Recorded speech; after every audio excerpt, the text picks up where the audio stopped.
Chapter 119. Boss, are you wondering why I directly agreed to let the little girl from the Clive family come to our manor? Ai Dehua said to Jianghu as he got in the car, started the engine, and drove out. In fact, just now, he saw that Jianghu was puzzled, but he didn't say it clearly. Now he can tell Jianghu. Why? Seeing that Edward Anderson was willing to talk, Jianghu couldn't help but look at him. Speaking of which, although they have only been together for a few months, Jianghu still trusts the people in his manor. Especially for the two people, Robbins and Ai Dehua, who he personally appointed to manage the other cowboys and fishermen. Jianghu came to the United States for the first time. If he didn't have a few confidants around him, it would be really difficult. These two old men are Jianghu's confidants. It is precisely because of this that Jianghu didn't ask directly just now. It seems that boss doesn't care much about the recent news. Hearing Jianghu's words, Edward Anderson smiled and talked to Jianghu while driving. Don't you know that Boston was hit by a snow disaster this year? Looking at Jianghu, Edward Anderson said with a puzzled look. I know this. I heard that the businessmen in the city also made a fortune because of this. As for what Ai Dehua said, Jianghu had also seen it in the news. Because Boston was located near the Atlantic Ocean, it was rainy in summer and snowy in winter. This year's winter was the same. The amount of snow in Boston broke the limit of previous years, causing a lot of impact on traffic and so on. From the beginning of the snow in November until now, Boston's snowstorm warning had not been lifted. But for Jianghu, a snow disaster is nothing. First, his house is very strong. Second, when it snows, they will always clean up, although the snow on the roadside has accumulated to almost 1.5 meters. However, for Jianghu's normal life, the snow disaster did not cause any problems for him. Oh, that's in the urban area of Boston. Winthrop is not so lucky. Several classrooms and gymnasiums in the town's elementary school were crushed by the snow this year. The mayor and the principal of the town's elementary school have been collecting donations for the town's elementary school in recent days, but the effect is not very good. School will start in 10 days, and they may be the most anxious now. Edward Anderson shrugged and said slowly after hearing Jianghu's words. Jianghu seemed to have heard about this news a few days ago, but he forgot about it in the blink of an eye. For a commoner like him, his previous life was to clean the snow in front of his own door and not ask about the frost on the roof of other people's roof. After coming to the United States, he was the same. As long as he was happy, he couldn't be bothered to care about other people and things as long as they cared about him. When it collapsed, it was about the middle of December. Fortunately, the school was already on holiday at that time, so only a few rooms collapsed and there were no casualties. However, for the people in the town, this was not good news. In fact, when it comes to donations, the people of the United States are more generous and active than the people of other countries. Of course, in addition to the problem of the people's hearts, it is also related to the policies of the United States. Donations can be deducted from taxes. And the amount of deduction is very high. Sometimes, $1 can be deducted from $1.15 in taxes. It is precisely because of this that many rich people in the United States have the reputation of being philanthropists. Because not only can this help them become famous and spread the awareness of kindness, but it can also give them enough financial compensation. Logically speaking, there are many rich people in Boston, but these rich people don't need to care about the elementary school in Winthrop. In fact, there are not many rich people in Winthrop. Moreover, the current economic situation is not very good. Just by relying on these ordinary townspeople, $1 and $2 per person, they can only get a few $1,000s in total. They can't even build a classroom, let alone a gymnasium. From this, it can be seen that the people of the United States are conflicted. It is easy for Jianghu to say this. When he was in elementary school, the elementary school was very old. During the winter, there was no heating, and the windows were broken. They used plastic sheets to cover the winter. It was not until he was in 3rd grade that the school was renovated. After the school was renovated, they changed the heating and new glass. But even so, every winter, the students still need to use cloth strips and paste from home to cover the cracks of the windows. It was only when he was in junior high school that the windows were made of plastic steel. So, for Jianghu, it is nothing to suffer a little in school. But it seems that the people of the United States do not think this way. No matter how hard it is, they can't let the children suffer. This is their education policy. If they want to build something, they will build the best. In the United States, there is no such thing as making do. Then why did you ask her to come here now? Do you want me to donate? Hearing Edward Anderson's words, Jianghu nodded and asked strangely. He roughly understood what Ai Dehua meant. He should want him to donate. Whether to donate or not, and how much to donate, it is actually up to you, boss. But if you don't even give them a chance to persuade you, it will cause a certain blow to your reputation in the town. To be honest, boss, your reputation in the town is not very good now. Ai Dehua shrugged and said to Jianghu. Hearing his words, Jianghu couldn't help but be stunned for a moment. Then, he laughed self-deprecatingly. It seems like this is the case. Other rich people, after arriving at a place, would benefit the village. However, Jianghu didn't seem to have such a practice. Usually, he stays in his manor and has no communication with the people in the town. The only communication he had was when he sent more than a dozen bastards in the town to prison and almost destroyed the police station. Although this matter cannot be blamed on Jianghu, it is still not enough to make the residents of the town like Jianghu. No matter where to invest, it is very important to have a good relationship with the locals. Even in China, some bosses who go to the countryside to build factories need to have a good relationship with the people in the village. Otherwise, it is not a good thing to come and make trouble every 2 or 3 days. What's more, Jianghu is still in the United States. Since Jianghu came, it seems that for the people of Winthrop, Jianghu has not done a good thing. As for the tax on the manor, it is the money collected by the government. It has nothing to do with them. In addition, Jianghu's way of doing things is indeed a little bad. This also makes it difficult for Robbins, Ai Dehua, and the others to be sandwiched between Jianghu and the residents. But fortunately, although Jianghu has not done anything good, he has not done anything bad either. If the maximum favorability value is 100, then Jianghu's relationship with the town's residents is 49. It is basically still in a neutral state. There are only a few negative reactions. These negative reactions also came from the families of the bastards who were sent to prison by him. You mean, I should do something to change my impression among the town's residents? After thinking for a while, Jianghu said to Edward Anderson. Hearing Jianghu's words, Ai Dehua shrugged. He was just giving an opinion. What to do is still up to Jianghu. Of course, if Jianghu wants to fight to the end, maybe they will still stand on Jianghu's side. But if they really wait until Jianghu and the town's residents are like fire and water, they may choose to side with their families and hometown. At least Jianghu is not very confident in his personal charm. Okay, let's wait and see. After thinking about it for a while, Jianghu realized that the cost of building a few classrooms wasn't a big deal. The cost of building a classroom was only about $10,000 in the US. A few classrooms and a basketball court wouldn't cost more than $100,000.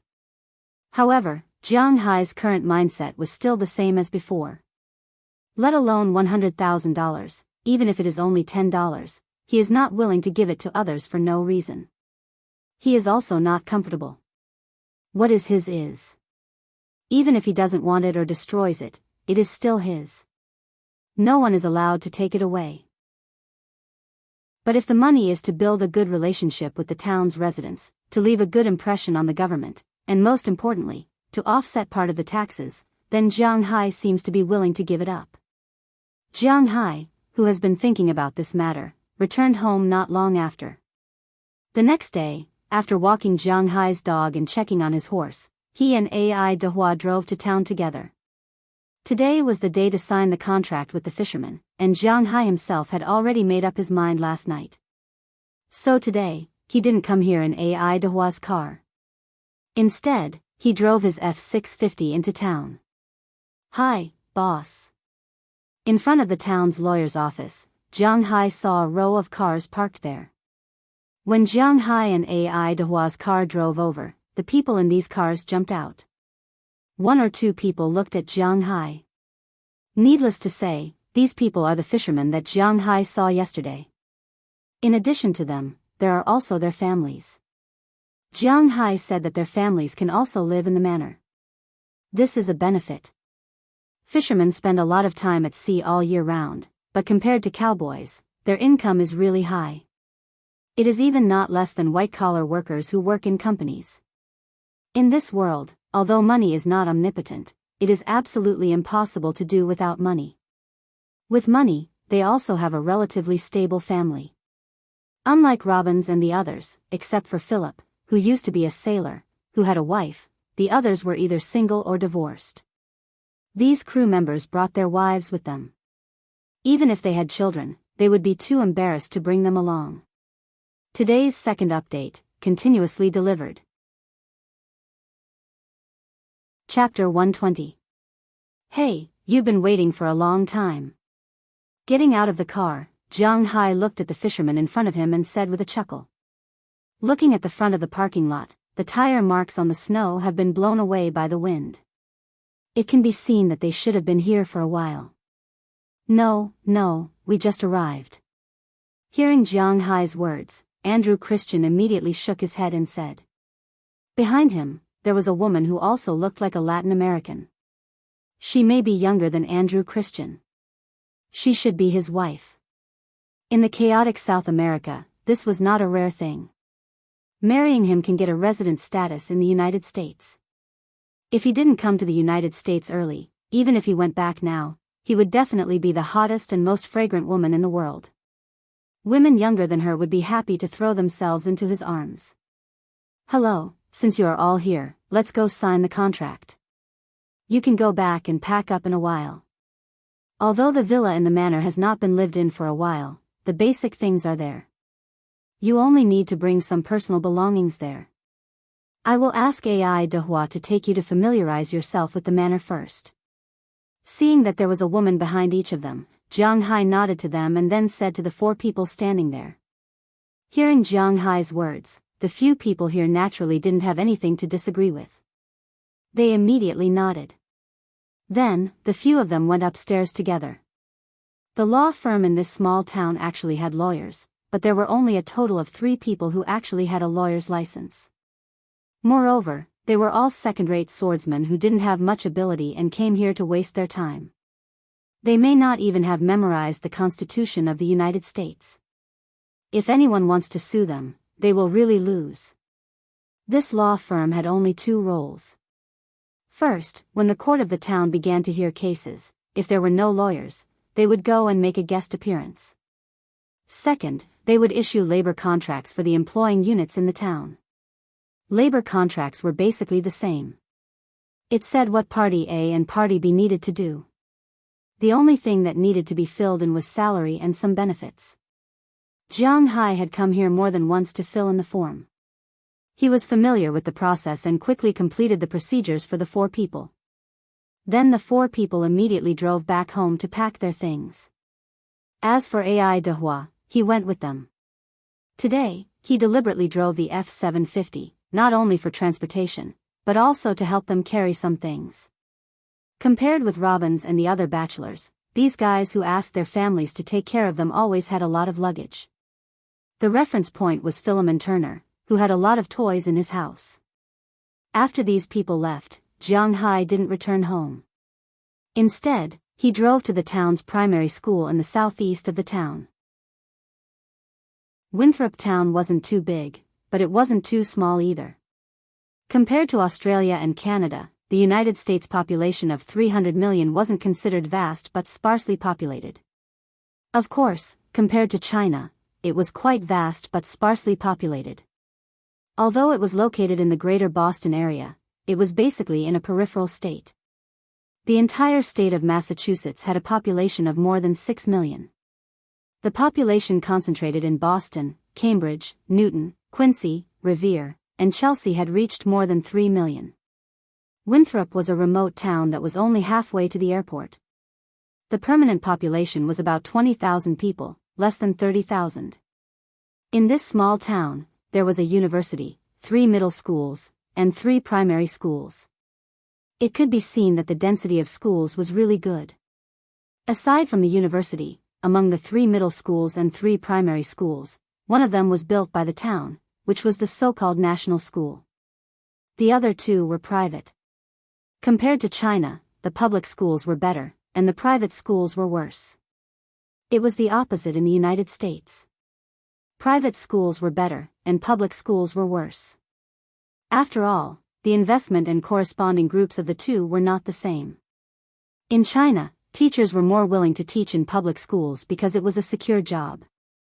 Even if the school couldn't make it, they could still go through the internal channels of the Education Bureau and continue teaching in other schools. Private teachers, on the other hand, had a similar income as public teachers. They had to worry about what would happen if the school failed. In the United States, it was the opposite. There was no secure job in the United States. Moreover, the income and social status of civil servants were not as high as in China. Therefore, not many people would enter the system. Moreover, the education system in the United States was divided into 2 parts. One part was universal. That meant that if one didn't have money, he could go to a public school. There were almost no fees. If one was from a well-off family and wanted to go to an elite school, they would have to go to a private school. The country didn't interfere with the fees charged by these schools, because to put it bluntly, it was a matter of willingness. Therefore, these private schools were profit-making institutions. The money invested could be recovered. Therefore, they were more willing to pay a higher price to hire teachers. In the United States, private schools had better facilities and better teachers. This was inevitable. The money earned here was more than twice as much as the national schools. These schools, which were not short of money, would naturally not care if they were hit by a snowstorm. If one building collapsed, it would not be a problem for them to build 2 more. This was because they could recover the money from the students' tuition fees. However, public schools could not do so. But even so, there would always be some people who wanted to devote themselves to education. Although Jianghu was not a noble person, it didn't mean that he wouldn't be moved by these people. Jianghu drove through the streets of Winthrop. It wasn't long before the new year, and the festive atmosphere was still very strong. This was the first time Jianghu drove through the town without a clear destination. Usually, he was lazy to shop. If he wanted to buy clothes or eat, he would just go there and leave. He really didn't take a good look at this town. Compared to some metropolises, Winthrop's modern elements were much lower. There were more bungalows than skyscrapers. In the whole town, there were only a dozen buildings with more than 5 floors. The snow on the roadside made this town look like a fairy tale. If it weren't for the fact that there were more white people with blonde hair and blue eyes walking on the roadside, Jianghu might have mistaken this place for a small town in China. Perhaps it was because it was still the holidays, so there were a lot of young people on the streets. It was much livelier than the last time Jianghu came to buy clothes. However, what made Jianghu the most unhappy was that the young men and women in the United States were too open. Each and every one of them was hugging and cuddling on the streets. What kind of nonsense was this? Every time he looked at them, it would cause 10,000 more damage to Jianghu, this golden bachelor dog. The cold air and the white world couldn't stop the love of the couples on the street at all. They snuggled up to each other, leaned in each other's arms, and rubbed their ears against each other to warm each other up. Some girls carefully held their boyfriends' arms, some girls directly stuffed their hands into each other's pockets to keep warm. Some couples sat in front of the window of a convenience store with steaming coffee and snacks in their hands, looking at the quiet town outside. The romance and warmth in the town, as well as the smell of surging hormones, made Jianghu quite uncomfortable. F***ck, I hope all the lovers in the world are brothers and sisters. Finally, he looked at a square in the distance. A girl was squatting there, and a boy was hugging the girl from behind. The two of them had their faces close to each other, talking and flirting. Jianghu's heart was completely occupied by the shadow. His original idea of donating was extinguished in an instant. With the idea of being a positive person, Jianghu rolled up the window again, then stepped on the accelerator and rushed to the southeast of the town. This was why he hated going out shopping. I'm destined to be a lone star. Muttering softly, Jianghu drove and couldn't help but recall his 27 years of life. When he was young, his mind matured late. When he was in junior high and high school, he also had crushes, but he didn't dare to pursue others. At that time, he liked to play games more. When he went to university, it was supposed to be the season of love, but unfortunately, he didn't fall in love. Later, he worked and stayed at home, so he didn't have the chance to accept other girls. Although it wasn't that he hadn't touched a girl before, his first time was when he drank too much and sacrificed himself to the big sword. For the rest of the time, only little left and little right accompanied him. Later, he finally got married. His wife was so beautiful, but unfortunately, his wife didn't like him. In the end, after getting married, he still had to rely on little left and little right. Finally, he had money and became a rich man. His family property was hundreds of millions, but he still had to rely on little left and little right. Only you two are the most loyal to me. It will be New Year soon. Should I buy a doll to reward myself? I heard that the quality of the dolls produced in Japan is not much different from a real person. Looking at the wind and snow outside, Jianghu muttered softly. He didn't know why, but as he spoke, he suddenly felt a little sad. When he didn't have money, he thought about having money. Now that he had money, the biggest problem was still not solved. Just as Jianghu was in a depressed mood, his car slowly drove to the gate of the town's elementary school. Looking from a distance, the situation of the town's elementary school was indeed not very optimistic at this time. There were originally a lot of houses, but 3 in the northwest corner had collapsed. Behind the houses, a small house that looked more like a warehouse than a gymnasium had also collapsed. It seems that it's really not very optimistic. Temporarily putting away his original sour thoughts, Jianghu looked at the school inside from the window and whispered softly. Today's update, 2 chapters in a row. Chapter 121. Hey, young man, what's the matter? Just as Jianghu was looking at the school in front of him in the car, suddenly the door of a small guard booth in the school opened. An old man wearing a thick cotton-padded coat came out and asked Jianghu with a serious face. Hearing his words, Jianghu didn't dare to be arrogant. He directly opened the door and jumped down from inside. Oh, this is the case. I want to ask, is Teacher Clive here? Walking to the gate of the school, Jianghu said to the old man opposite him. Hearing Jianghu's words, the old man looked at him with a puzzled look. Come in and wait, I'll ask.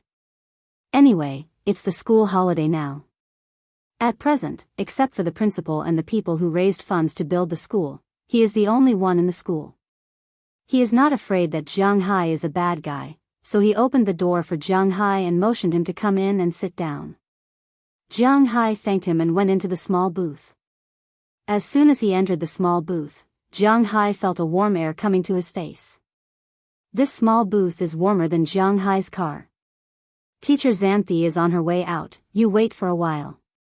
After Jianghu entered the house, the old man also walked into the house, picked up the internal phone in the house, called the teacher in the school, and explained Jianghu's situation.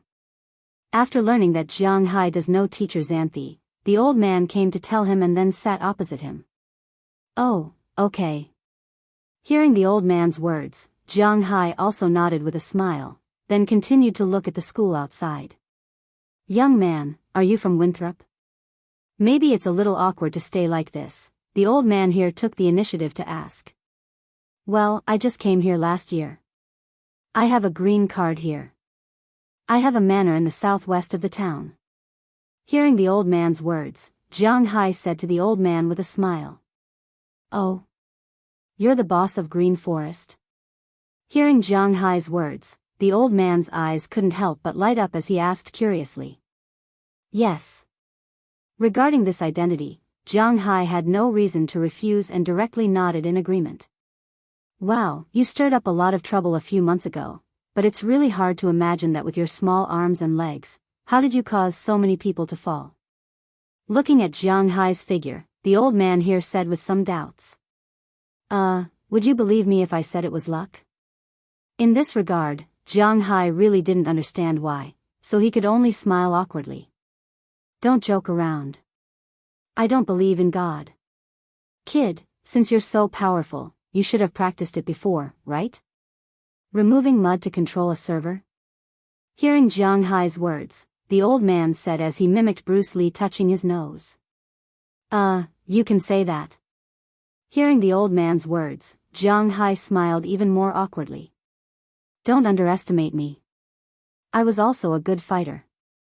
If it was 40 years ago, you might not have been able to beat me. Seeing Jiang Hai's awkward smile, the old man seemed to be angry and boasted there. Listening to the old man's words, Jiang Hai smiled even more awkwardly, but since he was willing to talk, then Jiang Hai could only listen here.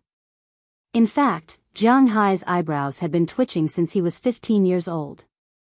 Did this old man think that he hadn't read the history of Boston? As one of the first places to land on the American continent, in Massachusetts, except for the zoo, where are the wolves? At the age of 23, he also killed a polar bear and a penguin. These two animals should be in the Polar Museum. When have they been seen in nature? Even if Jiang Hai wasn't good at geography, he knew that penguins were from the South Pole. He even went to Las Vegas to gamble and earned $3 million. Well, Jiang Hai's heart was actually about to burst with joy, but he still pretended to be listening very seriously. When this old man bragged, it really made one's hair stand up in anger. Knock knock knock. Just as Jiang Hai was about to lose his patience, there was a knock on the window. Jiang Hai and the old man, who still wanted to continue, looked back and saw that Shendy Clive, whom Jiang Hai had just met yesterday, was leaning against the window outside the gazebo. I'm leaving. I'll come back to chat with you when I have time. Seeing that Shendy Clive was already here, Jiang Hai immediately wanted to leave. Although he still wanted to continue, the old man still wanted Jiang Hai to do serious business, so he patted Jiang Hai's shoulder and sent him out. As soon as he left the gazebo, Jiang Hai let out a long breath. Is Uncle Kyle telling you about his youth? Seeing Jiang Hai's expression, Shendy Clive outside the gazebo said with a smile. Hearing her words, Jiang Hai couldn't help but nod. The old man was too crazy when he was young. That's how he likes you. When he likes a young person, he will always tell him how brave he was when he was young. The more amazing he is, the more he likes you. To what extent did he tell you? While leading Jiang Hai into the school, Shendy Clive asked Jiang Hai curiously.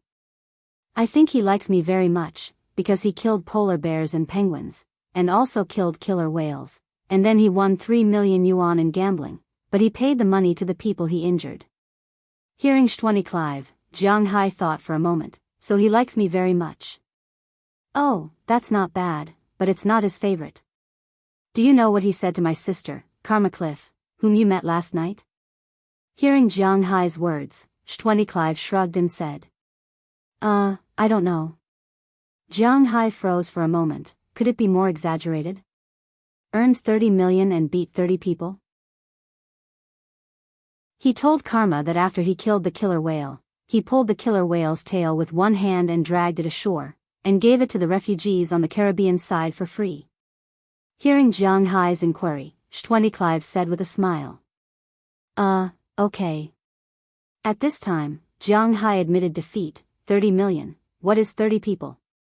Although Jiang Hai hasn't seen how big the killer whale is, it should be at least 8 or 9 meters, 8 or 9 tons. Dragging it ashore? No matter if others can do it or not, Jiang Hai can't do it anyway, even if he reaches the limit of human beings.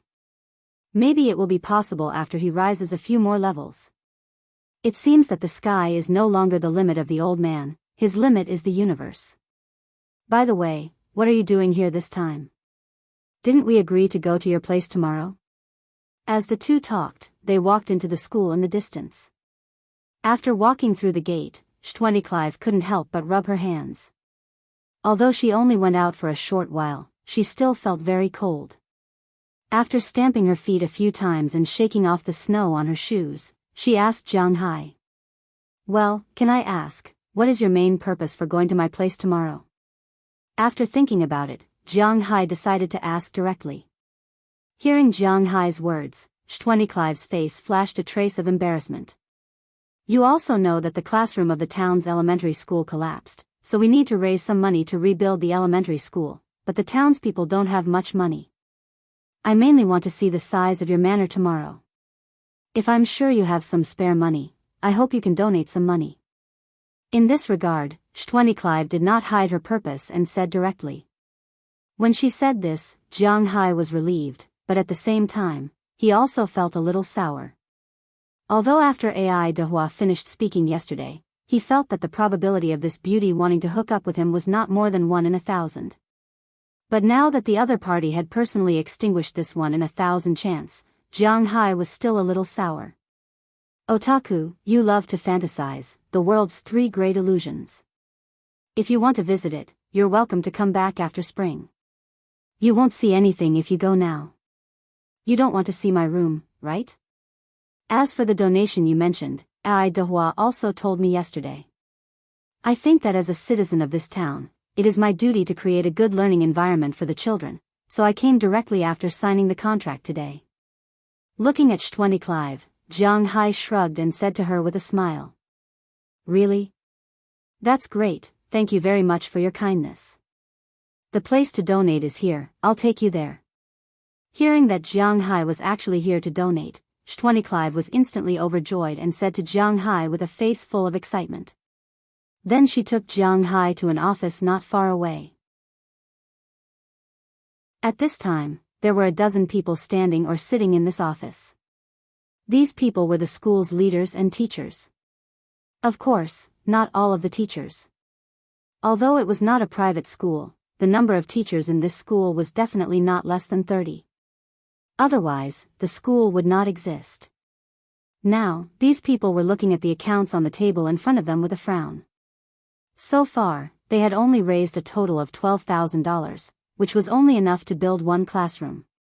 The money for 2 more classrooms and the gymnasium was not yet settled.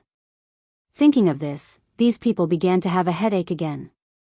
These teachers were all paid by the government. Although it wasn't a small amount, it wasn't a lot either. Usually, other than living expenses, they basically didn't have much left. Nearly half of the money was pooled by them, but they couldn't afford to pay any more. "Everyone, this is Mr. Jianghu. He's here to donate." At this time, Jianghu and Chtuaniclive walked in together. As soon as they came in, Sandy introduced Jianghu enthusiastically. Hearing her words, several people over there raised their heads and showed kind smiles. "Young man, thank you for your kindness. I thank you on behalf of everyone in this school. How much do you want to donate?" Hearing that Jianghu was here to donate, an old man sitting here stood up and asked Jianghu with a smile. "May I ask, how much money is left?" Jianghu shook hands with the old man and asked him. "So far, we have only raised the money to build 1 classroom. There are 2 more classrooms and the gymnasium. Preliminary calculations, we need at least $50,000. Hearing Jianghu's words, a black female teacher sitting next to him said helplessly. "Then 60,000. Let's not say the least. No matter how hard it is, we can't let the children suffer. If we want to build it, we have to build it strong." Hearing the female teacher's words, Jianghu thought for a moment and said to the people in front of him with a smile. Hearing Jianghu's words, some of the lifeless rooms instantly quieted down. Almost everyone looked at Jianghu in surprise. 60,000? They were a little confused. Today's second update, Xiao Fei will be on the shelves on Friday. Please support and collect more. Chapter 122. I'm really grateful to you, young man. Looking at the check for $60,000 in Jianghu's hand, the principal of the town's elementary school held Jianghu's hand tightly with trembling hands and said gratefully. You're welcome. Jianghu really wanted to say that he was just trying to avoid paying taxes, but he really couldn't say that out loud. Before coming here this morning, Jianghu specially called his lawyer, Moses Adams. He asked about this matter. Although it was just a small donation of tens of thousands of dollars, Jianghu was a big client, so Moses Adams confirmed it as soon as he received Jianghu's call. The town's elementary school's donation collection was indeed within the scope of tax deductions, but it couldn't deduct too much. It could only deduct 80% of the tax. In other words, the donation of $60,000 could offset the tax of $48,000. Although it was still a waste of $12,000, at least it would leave a good reputation. Jianghu was such a person. Otherwise, he wouldn't do it. If he wanted to do it, he would do his best. So after hesitating for a while, he felt that what Ai Dehua said made sense. He was now in the United States. With the upgrade of the scales on his body, he couldn't easily leave here. Under such circumstances, instead of being stingy and building a car behind closed doors, it was better to build a good relationship with the people here. He didn't expect them to help him, but at least they wouldn't drag him down. It was precisely because of this that Jianghu was here today. In fact, he wasn't willing to part with $60,000. No, we still have to thank you. We're going to name the new stadium after you. Hearing Jianghu's words, the principal didn't think so and still said excitedly. Upon hearing that he was going to name the stadium after himself, Jianghu couldn't help but be stunned for a moment. Then, he felt a little embarrassed. He suddenly felt that $60,000 was a little too little. Someone else was going to name a stadium after him. If this happened in China, it wouldn't be so easy. However, Jianghu, who was unwilling to fork out more money, could only laugh dryly. On the other hand, the principal and the teachers beside him were obviously still in a state of excitement. After all, the money problem that troubled them the most had been solved. The rest of the matter was much simpler. As long as a construction team was hired, the reconstruction of the 3 rooms and the gymnasium would be done very quickly. After all, the houses here were all bungalows. In addition to the shoddy construction in the United States, there were not many houses. The foundation was laid very well, so the foundation didn't need to be moved. They only needed to remove the main body of the house and rebuild it. Although it was winter now, it wasn't a problem for the construction team. The townspeople were still very concerned about this town's primary school. After all, it was a public primary school. Some students whose family conditions were not too good still hoped to study here. Therefore, as long as they didn't spend money and had time, they would come here to help. Because of this, there were still many people in town. It was also because of this that they almost didn't include the cost of labor. Otherwise, a gymnasium and 3 rooms couldn't be built with only $60,000 to $70,000. This money was enough to buy materials, but it was far from enough to pay for labor. However, Jianghu had never done engineering before, so he didn't understand this. Now, he was a little embarrassed by these people's praises. Looking at Jianghu's embarrassed expression, Sh20 Clive, who was beside him, reacted first. As a teacher, although she couldn't say that she had seen countless people, she could clearly see that these praises didn't make Jianghu feel very comfortable. Instead, it made him feel a little uncomfortable. This also showed that Jianghu's personality was a little introverted. Perhaps he would be very open in front of familiar people, but at least now, he was a little embarrassed.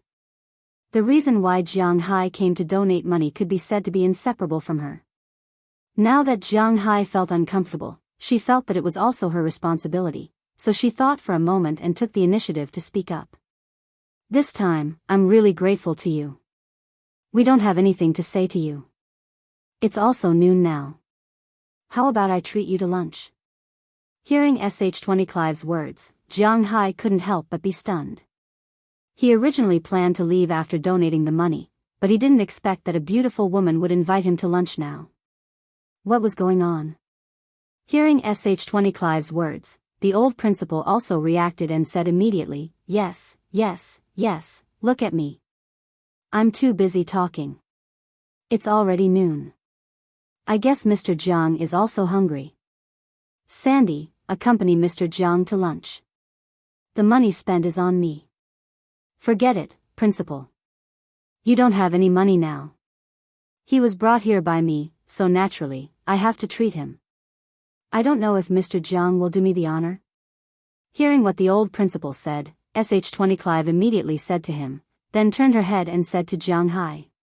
Hearing her words, Jiang Hai smiled a little awkwardly, although he didn't want to trouble others. But since the conversation had already reached this point, it was not appropriate for him to say anything. He could only nod to show that he agreed. Seeing that Jiang Hai agreed, Sh20 Clive also smiled, then took Jiang Hai out of the school again. In the United States, although almost every student after graduating from high school had a driver's license, because it also counted as credits. But not everyone had a car, especially some girls. Most boys liked cars, so when they graduated from high school, they would more or less beg their parents to buy them a car to show off. But girls were different. Sometimes they only learned to drive for credits. For example, Sh20 Clive didn't have a car. Fortunately, her home was not far from the school. It only took her 10 minutes to walk there every day, so it was convenient. But today, she wanted to treat Jiang Hai to a meal. There weren't any good restaurants near the school, so they had to take Jiang Hai's car to go to town. After the two of them greeted the guard, they got into Jiang Hai's car. From here, it could be seen that Jiang Hai was really dull. Usually, in this kind of situation, the man would be very gentlemanly and open the door for the woman, but Jiang Hai just got into the driver's seat. This made Sh20 Clive look at Jiang Hai with some confusion. This Jiang Hai is a bit interesting. Seeing that Sh20 Clive had already gotten into the car, Jiang Hai smiled and asked her, "Where are we going?" Hearing Jiang Hai's question, Sh20 Clive thought for a while and decided to take Jiang Hai to eat a good meal. "Let's go eat steak. I know a French restaurant in town that is quite good." Hearing that they were going to eat French food, Jiang Hai calculated in his mind. French food was known as the most gorgeous and also the most expensive food in the world. Jiang Hai had wanted to eat there before he became rich, but after he became rich, he really didn't eat it. This was because French food was famous for its foie gras and snails, but Jiang Hai didn't like to eat either. As for steak, the French preferred to use the outer rib to make steak. For Jiang Hai, the outer rib was a bit fat. Compared to outer rib, he preferred to eat tenderloin, meat and upper rib, which were all relatively thin. As for the marbled pattern, the pattern was indeed fat, but this thing almost melted after being roasted. When it entered the mouth, other than the fresh taste of butter, it didn't have the taste of fat. Moreover, even if he wanted to eat steak, he wouldn't eat it at home. Was it so easy to eat special grade A beef outside? But now, since it was Sandy who said it, Jiang Hai couldn't refuse. After all, the two were not very familiar with each other, so he just followed the host's wishes. So after asking for the way, Jiang Hai drove to the Western restaurant. On the way, the two were obviously embarrassed, because Jiang Hai was a taciturn person. He wouldn't take the initiative to find a topic to chat with a girl, otherwise, he wouldn't be as lonely as he was now. Sh20 Clive, although an American girl, was a girl after all. Moreover, she and Jiang Hai weren't very familiar with each other. Today was only the third time they met, so there was nothing to talk about. For a while, the atmosphere in the car was very strange, but fortunately, Jiang Hai's driving skills were still very good after being optimized. The car was fast and stable. Before the atmosphere in the car dropped below the freezing point, he had already driven the car.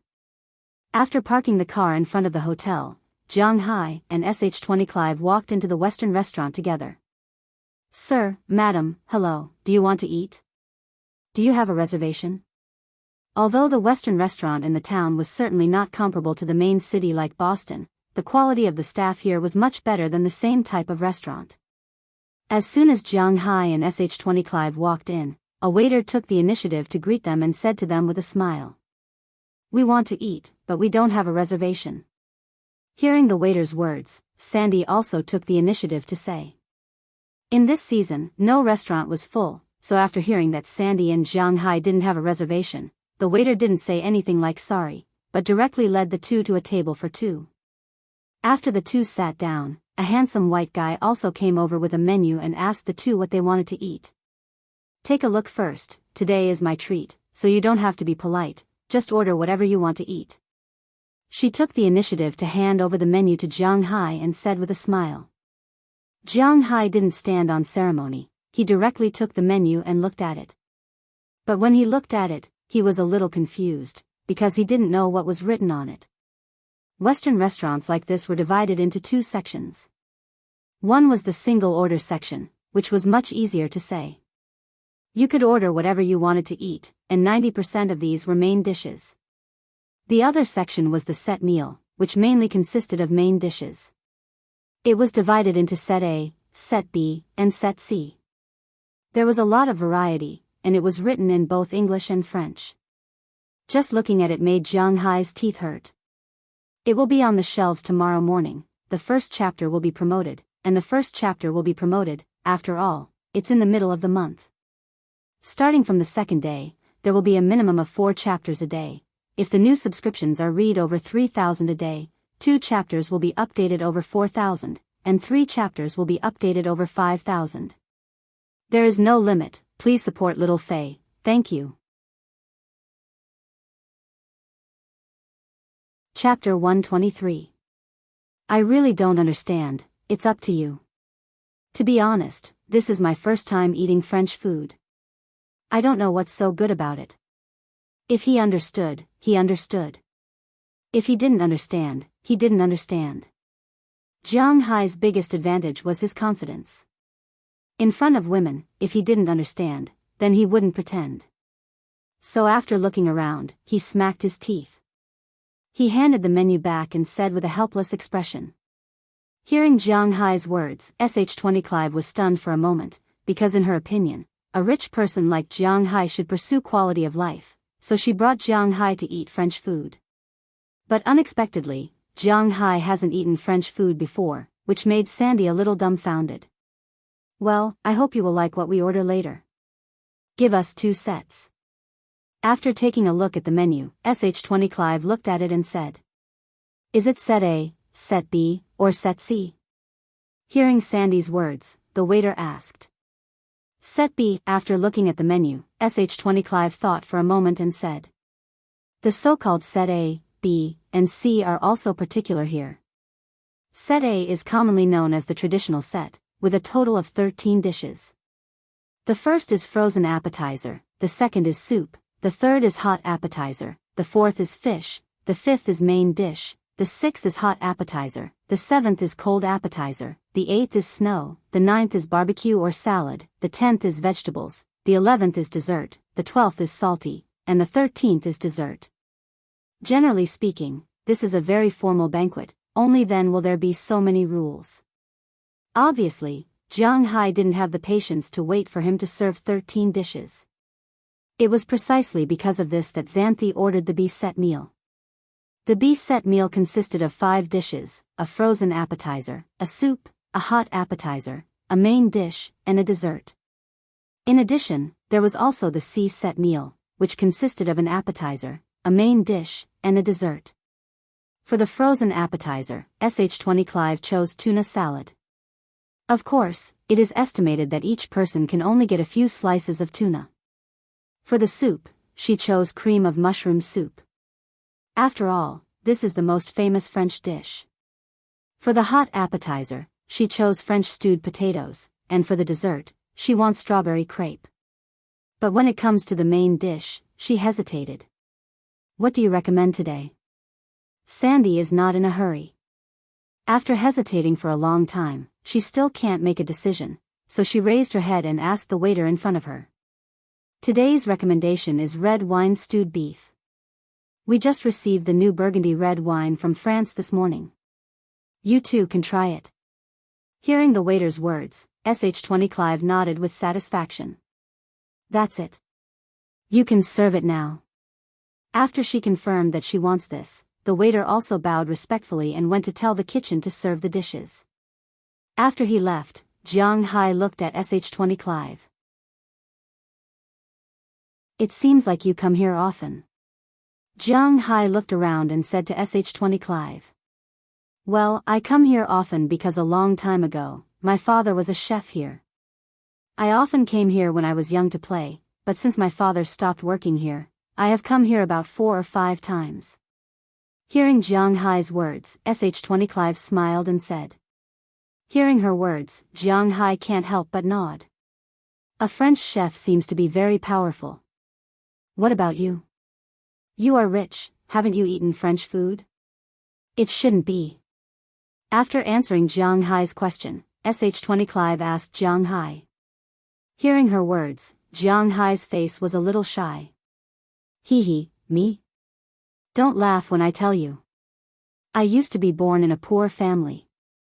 Later, I got rich by chance and came to the United States to buy the Green Forest Manor. Deep in my bones, I still have the mindset of a small farmer. So, you can see that I almost never interact with the people in the town. I just stay at home. To tell you the truth, you might not believe it. Now, other than knowing what the mayor, the police chief, and a few salespeople in the supermarket in the town look like, I only know my subordinates. I don't know anyone in the town.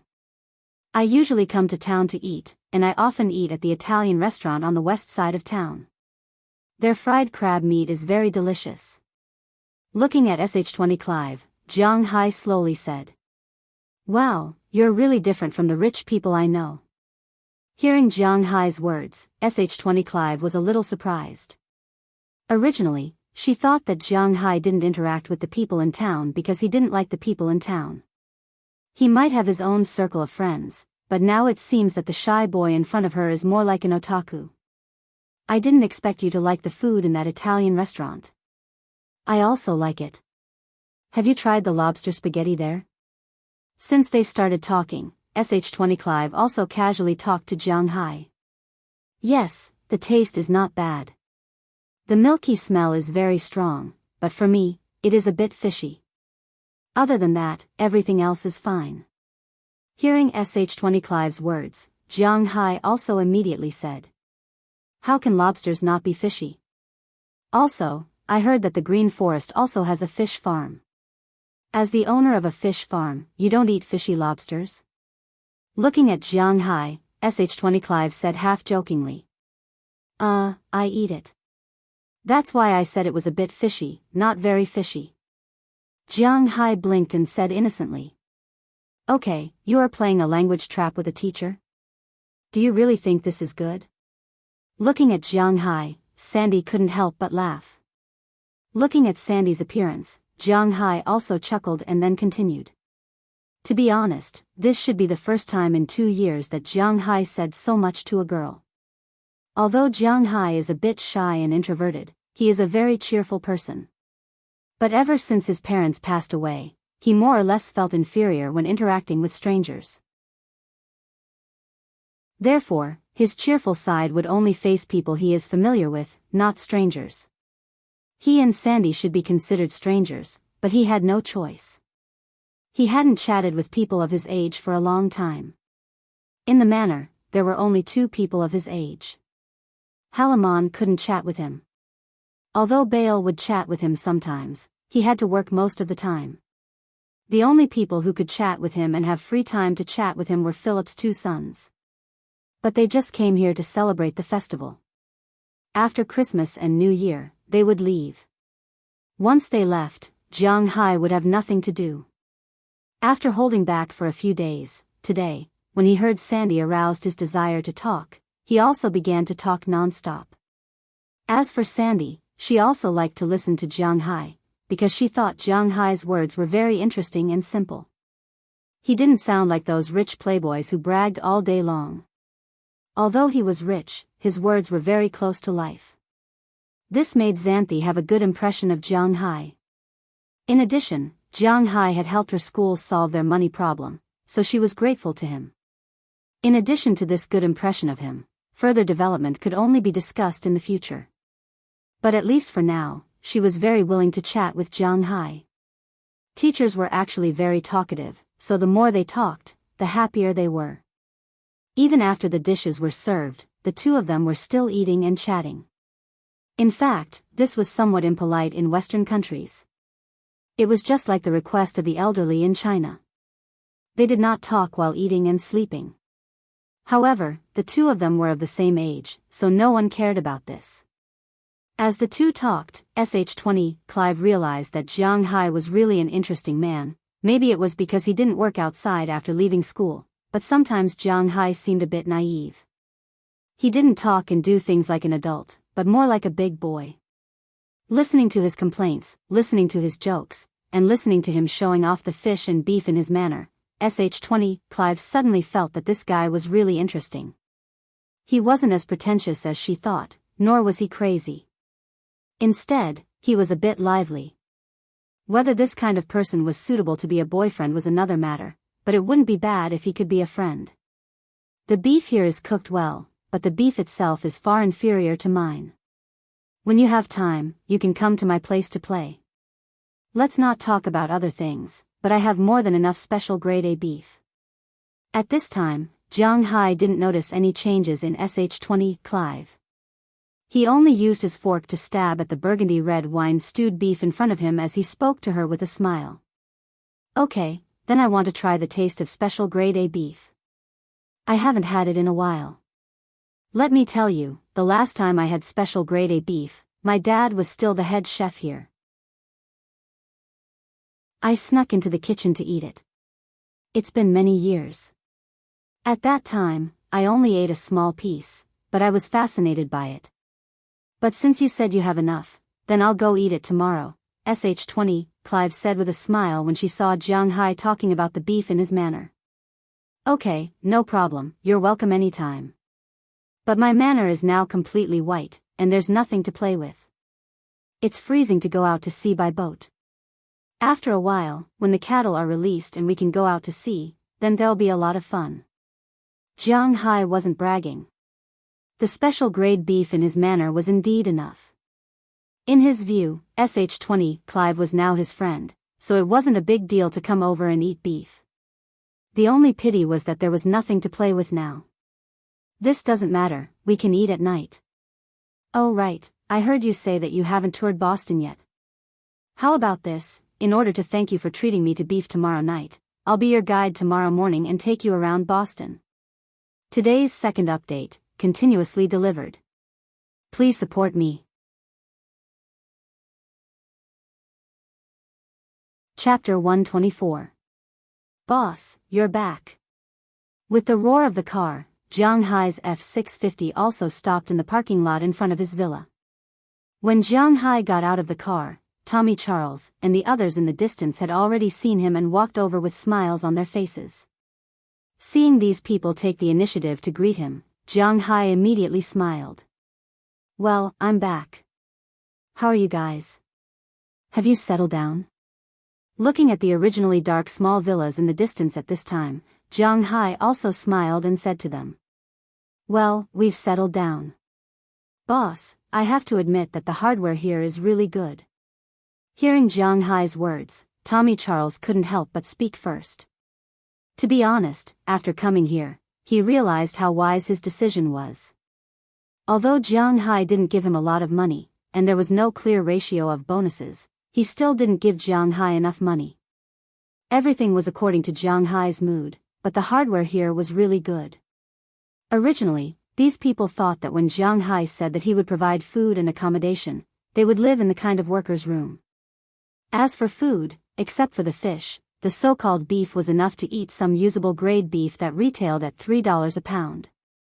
Originally, in their hearts, they planned to do so. After all, they were here to make money, not to take a vacation. As long as Jiang Hai paid them on time, there would be no problem. However, when they followed Ai Dehua to Jiang Hai's manor, they were dumbfounded. They were really living in the legendary small detached villas, not the ordinary workers' room. Everyone had their own privacy. In the small villa, there was everything. Although it was not big, it was not a problem for a family to live in. As for the living conditions, when they first arrived, they were already confused. Satisfied, very satisfied, very satisfied. If such a small villa was rented outside, the annual rent would be a few $1,000s. In Jianghai's place, however, they could live here for free, which was equivalent to giving them an extra $100 a week. What was there to be dissatisfied about? After putting everything away, they followed Ai Dehua to the warehouse to get what they wanted to eat.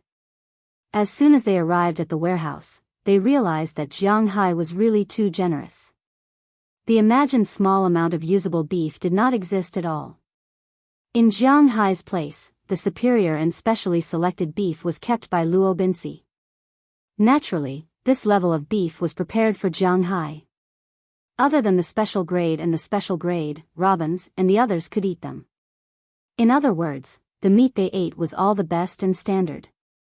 Not to mention usable meat, even commercial grade beef was fed to the dogs. Jianghai had so many cattle dogs at home, and there were 2 big dogs. Jianghai had picked up Xiao Bai's sea eagle. These guys naturally ate beef, except for Xiao Bai and Jianghai, who ate the superior and specially selected grade beef. The other dogs ate commercial grade beef. As for Xiao Huang and Xiao Bai, they mainly ate standard beef. Of course, sometimes they would eat some good beef that Jianghai rewarded them. This beef was usually not eaten in some American families, but in Jianghai's manor, it was fed to the dogs. One had to admit that sometimes Jianghai was really a spendthrift. But for these fishermen, when they received the food, they were even more shocked. Inside Jianghai's manor, there was no ration of food. Instead, they could eat whatever they wanted. If you want to eat fish, then take fish. If you want to eat beef, then take beef. If you want to eat whatever you want, then take whatever you want, as long as you don't waste it. And most importantly, you can't sell it outside. Aside from that, Jianghai didn't have any requirements for them.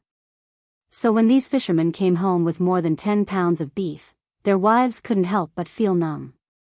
In the past, they could only eat the beef during the New Year's festivals. Unexpectedly, it was taken back by their own men. It seemed that living in this manner was the best choice.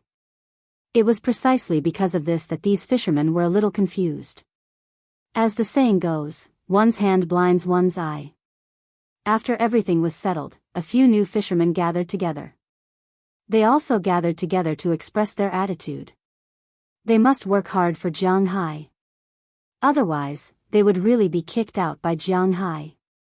They would not be able to find such benefits anywhere else. It's fine as long as you're satisfied. Work hard for me, and I won't treat you badly. Have a good rest today, and discuss with Ai Dehua tomorrow about how to be on duty.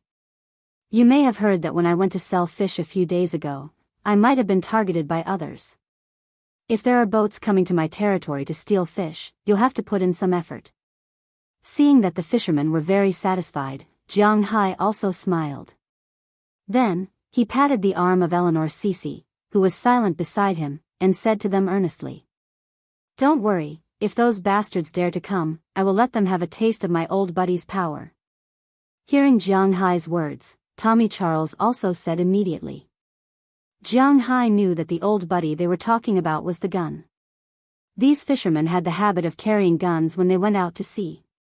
After all, the sea was different from land. If something happened, it would be troublesome. Then I will have to trouble you. Go back and rest quickly. Hearing their words and feeling their spirit, Jianghai also nodded with satisfaction. Recruiting people, other things were not too important. The most important thing was to have a state where they were willing to work hard for his career. At least, Jianghai was very satisfied with the current state of these people. Well, okay. Hearing Jianghai's words, everyone here nodded happily to Jianghai and then walked back to their rooms. As for Jianghai, he walked back to his villa. However, after returning, he did not go directly to the house. Instead, he went to the warehouse first. He remembered that he invited Shendiclive to come over to eat beef tomorrow. He did not want to run out of beef by then. Fortunately, there is still beef. Walking into the warehouse's freezer, Jianghai saw a few large pieces of beef hanging in the air. These beef were left behind by Robins and the others after they killed the cows. As far as the current situation was concerned, it was still in a very fresh state.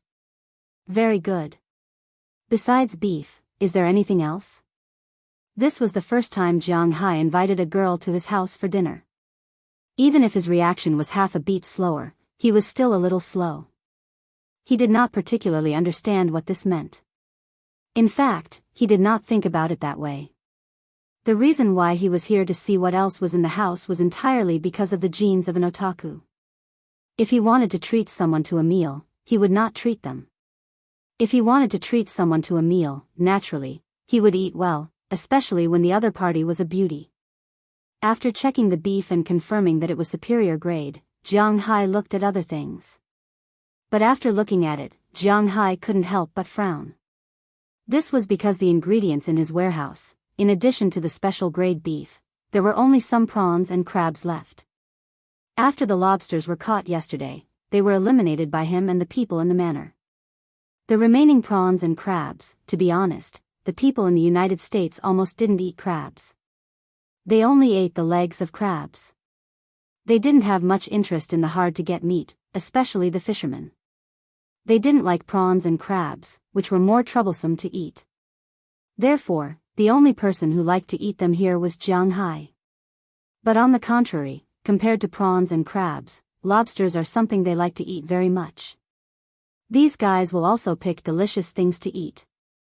I'm the owner of a fishery. I treat a girl to a meal, but I don't even have lobsters. It's really embarrassing. Scratching his head, Jianghu muttered in a low voice. After thinking for a while, he felt that he should go to the sea tonight to catch a few. After learning that the sharks under the sea were not a threat, Jianghu's courage increased a lot. But thinking about it, the sky is dark outside, and the water is cold. If I go into the water to catch lobsters.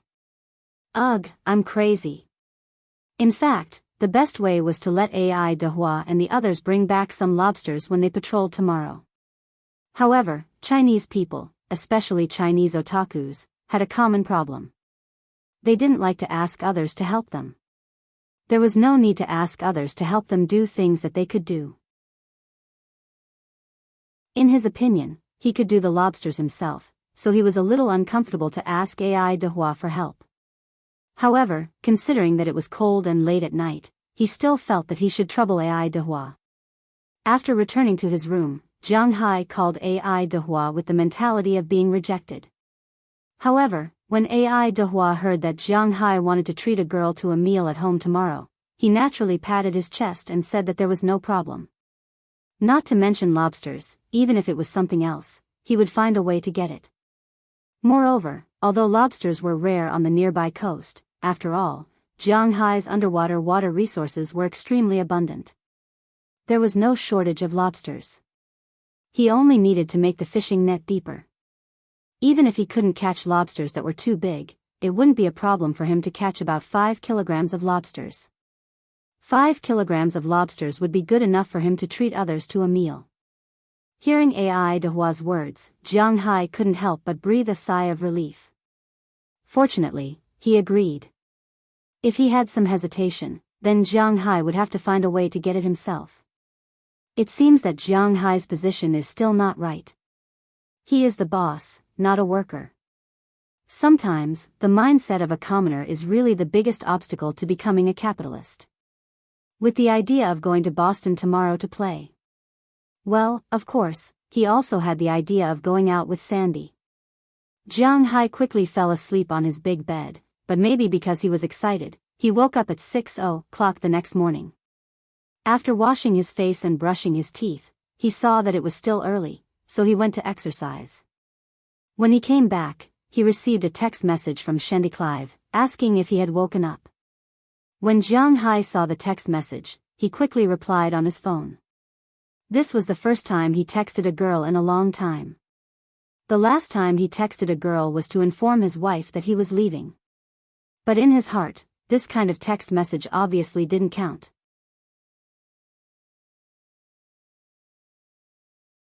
Chapter 125. Hey, sorry to keep you waiting. Shendy Clive looked at the F-650 parked on the road. She walked out of the small villa behind her and smiled at Jianghu. Jianghu also opened the door and jumped out of the car. It's fine, I just arrived. Jianghu immediately waved his hand and said. He didn't care about the awkwardness of playing Plants vs. Zombies on his phone. His face was filled with a bright smile. At the same time, he looked at Clive in front of him. He had to admit that Clive was very beautiful today. Clive was originally of mixed race. She had introduced herself before. Her father was a white man from the United States, and her mother was Venezuelan. Venezuela was the country that produced the most beautiful women in the world. Her mother was also very beautiful in Venezuela.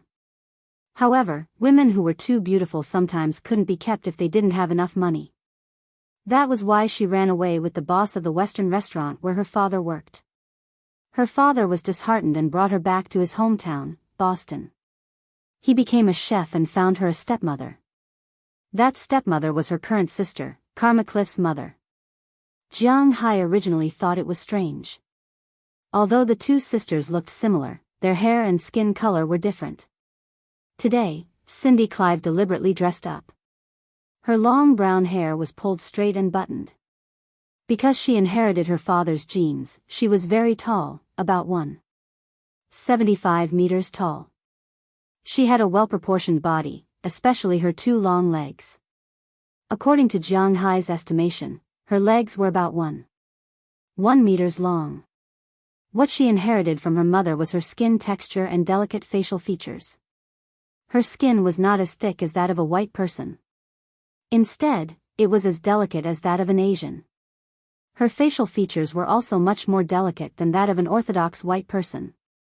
It made people feel very comfortable looking at her. Clive looked at Jianghu's smile and said embarrassedly, "Okay, I didn't expect you to wake up so early. This weather is perfect for sleeping in." To apologize, I'll treat you to breakfast. Let's go."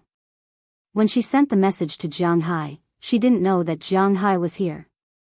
She had just woken up. The primary school in the United States was a free-range model. It was more to stimulate the children's nature.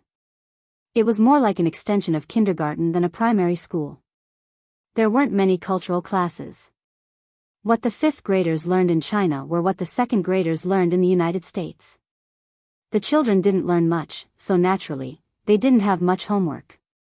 More homework, such as the kind of outdoor activities, watching the diary, and so on, the children's burden was lighter.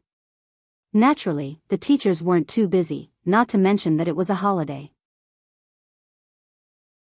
If it weren't for the collapse of the school, teachers like Sandy wouldn't have to go to school. Now that Jianghu had paid for it, she had nothing to do.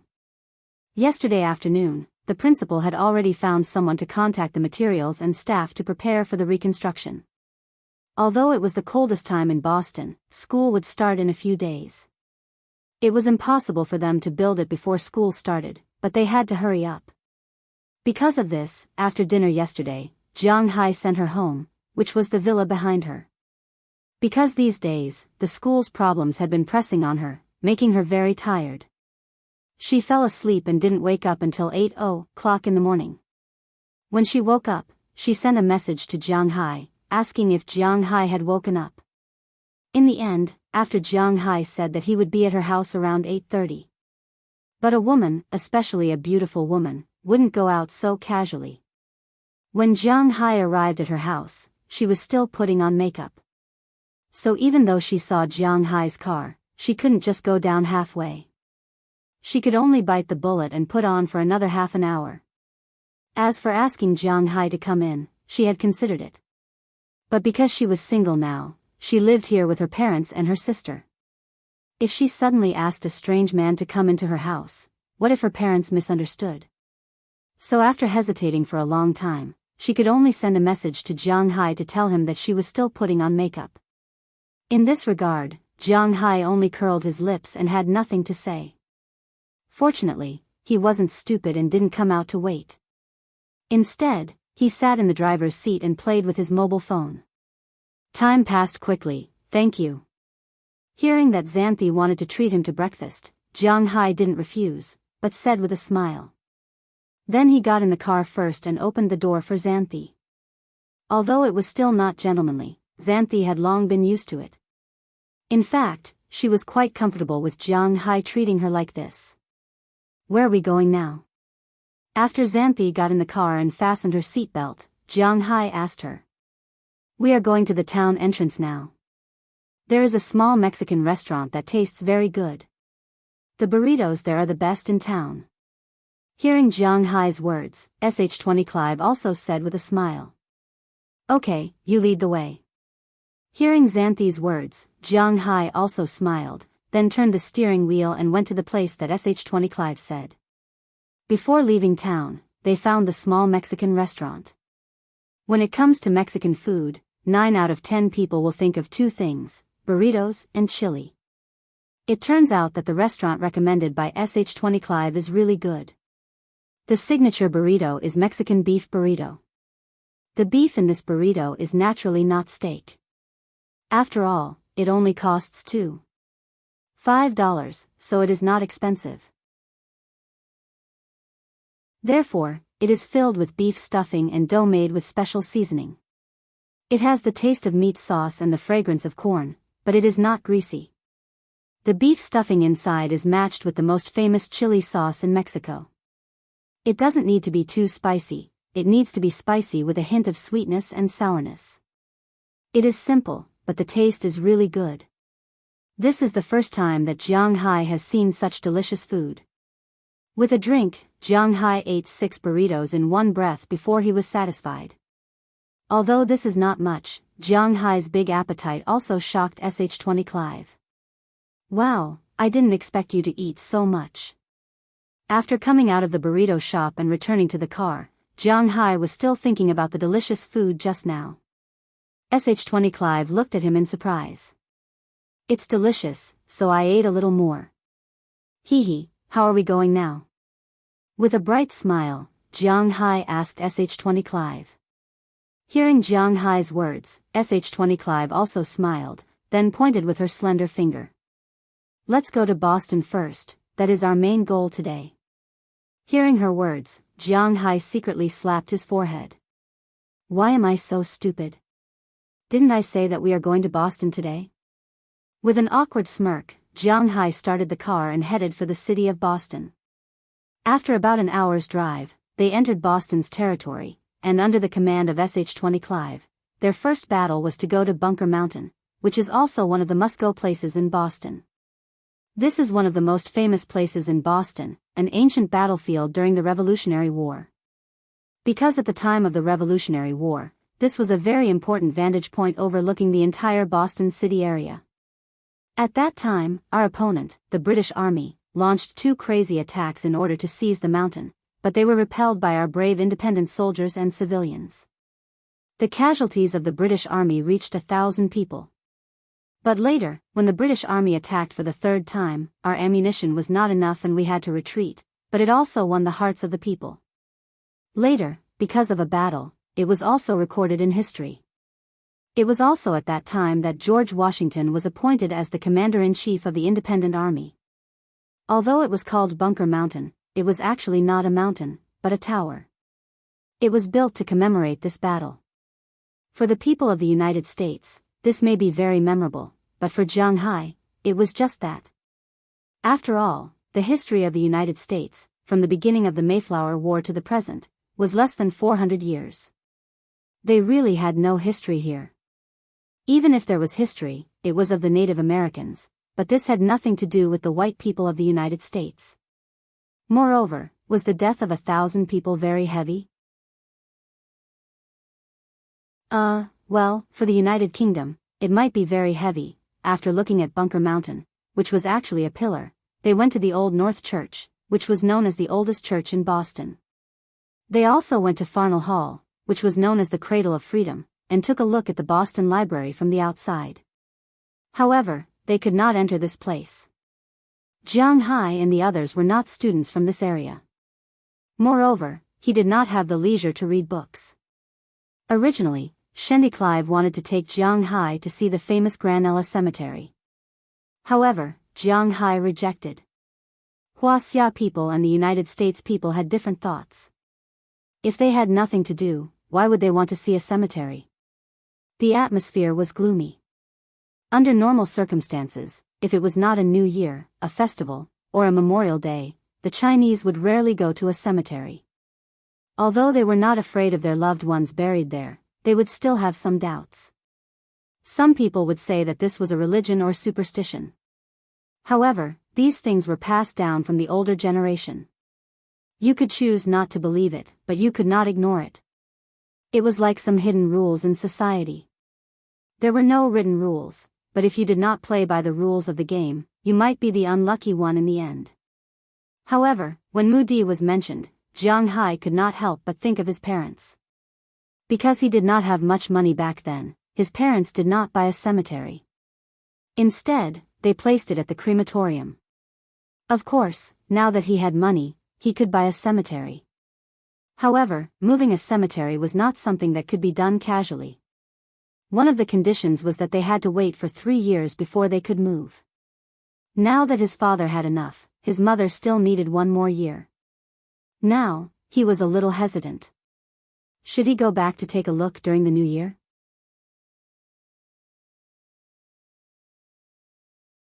Chapter 126. Wow, I didn't expect it to be so delicious. The taste is really good. Speaking of visiting Boston, Jianghu wasn't very interested in it. He came here mainly for 2 reasons. First, he really hadn't been here before. Second, it was Shendy Clive who invited him. Of course, it was mainly because of the second reason.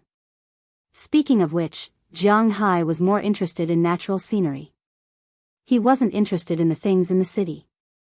The main reason for visiting Boston wasn't the scenery, but the people. The city of Boston wasn't big, and the scenery was concentrated in a few places. There weren't any scenic spots that required more than half an hour to visit. Therefore, after Jianghu decided not to go to the cemetery, their tour in Boston City was actually over. They made an appointment to visit other surrounding counties in the afternoon. They wanted to see Harvard, MIT, and so on. But before that, they needed to fill their stomachs. Later, Shendy Clive took Jianghu to a restaurant.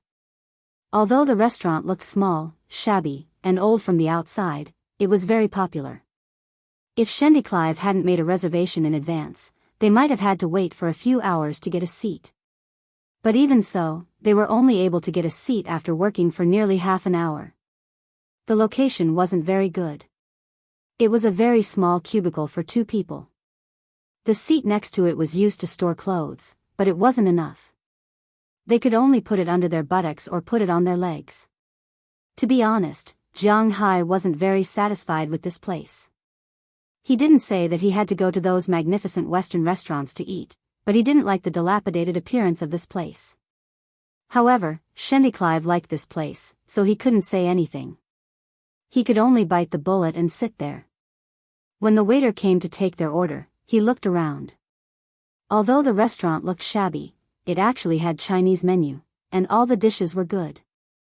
Most of them were seafood, and the main dishes were oysters and lobsters. At the same time, the price was definitely not cheap. It was even more expensive than the French restaurant Jianghu went to yesterday. Jianghu was a little speechless. According to Shendy Clive, the waiter's 18% tip was included in the price. In other words, after eating, they could leave directly without having to pay a tip. He had never eaten here before, so in the end, he let Shendy Clive order. After hearing Jianghu's words, Shendy Clive ordered 2 sets of soup, 2 sets of lobster set, and 1 set of seafood set. After ordering, while they were waiting, Shendy Clive introduced the restaurant to Jianghu. The name of this restaurant was United Oyster House. It was the earliest restaurant in the United States. Therefore, it had a great reputation. Many of the people who came to eat here were tourists from other places. Of course, the natives of the United States also liked to eat here. Especially for the old Bostonians, the taste of the seafood here was quite good. After hearing her introduction, Jianghu became more interested in this place. After a while, the waiter brought the food Jianghu ordered. The so-called soup was basically cheddar soup, but there were more ingredients, and the taste was stronger. The lobster set was steamed lobster with their own sauce. As for the oyster set, Jianghu just looked at it. Because the oysters were all raw, there were 2 opened oysters on a plate. 2 of them were raw oysters, but they were bigger than the oysters Jianghu usually bought at Bing City's night market for 10 renminbi. Inside the shells of the other 2 oysters were some raw oysters. In addition to these, there were 2 already peeled Arctic sweet prawns, a bowl of sauce, and 2 lemons.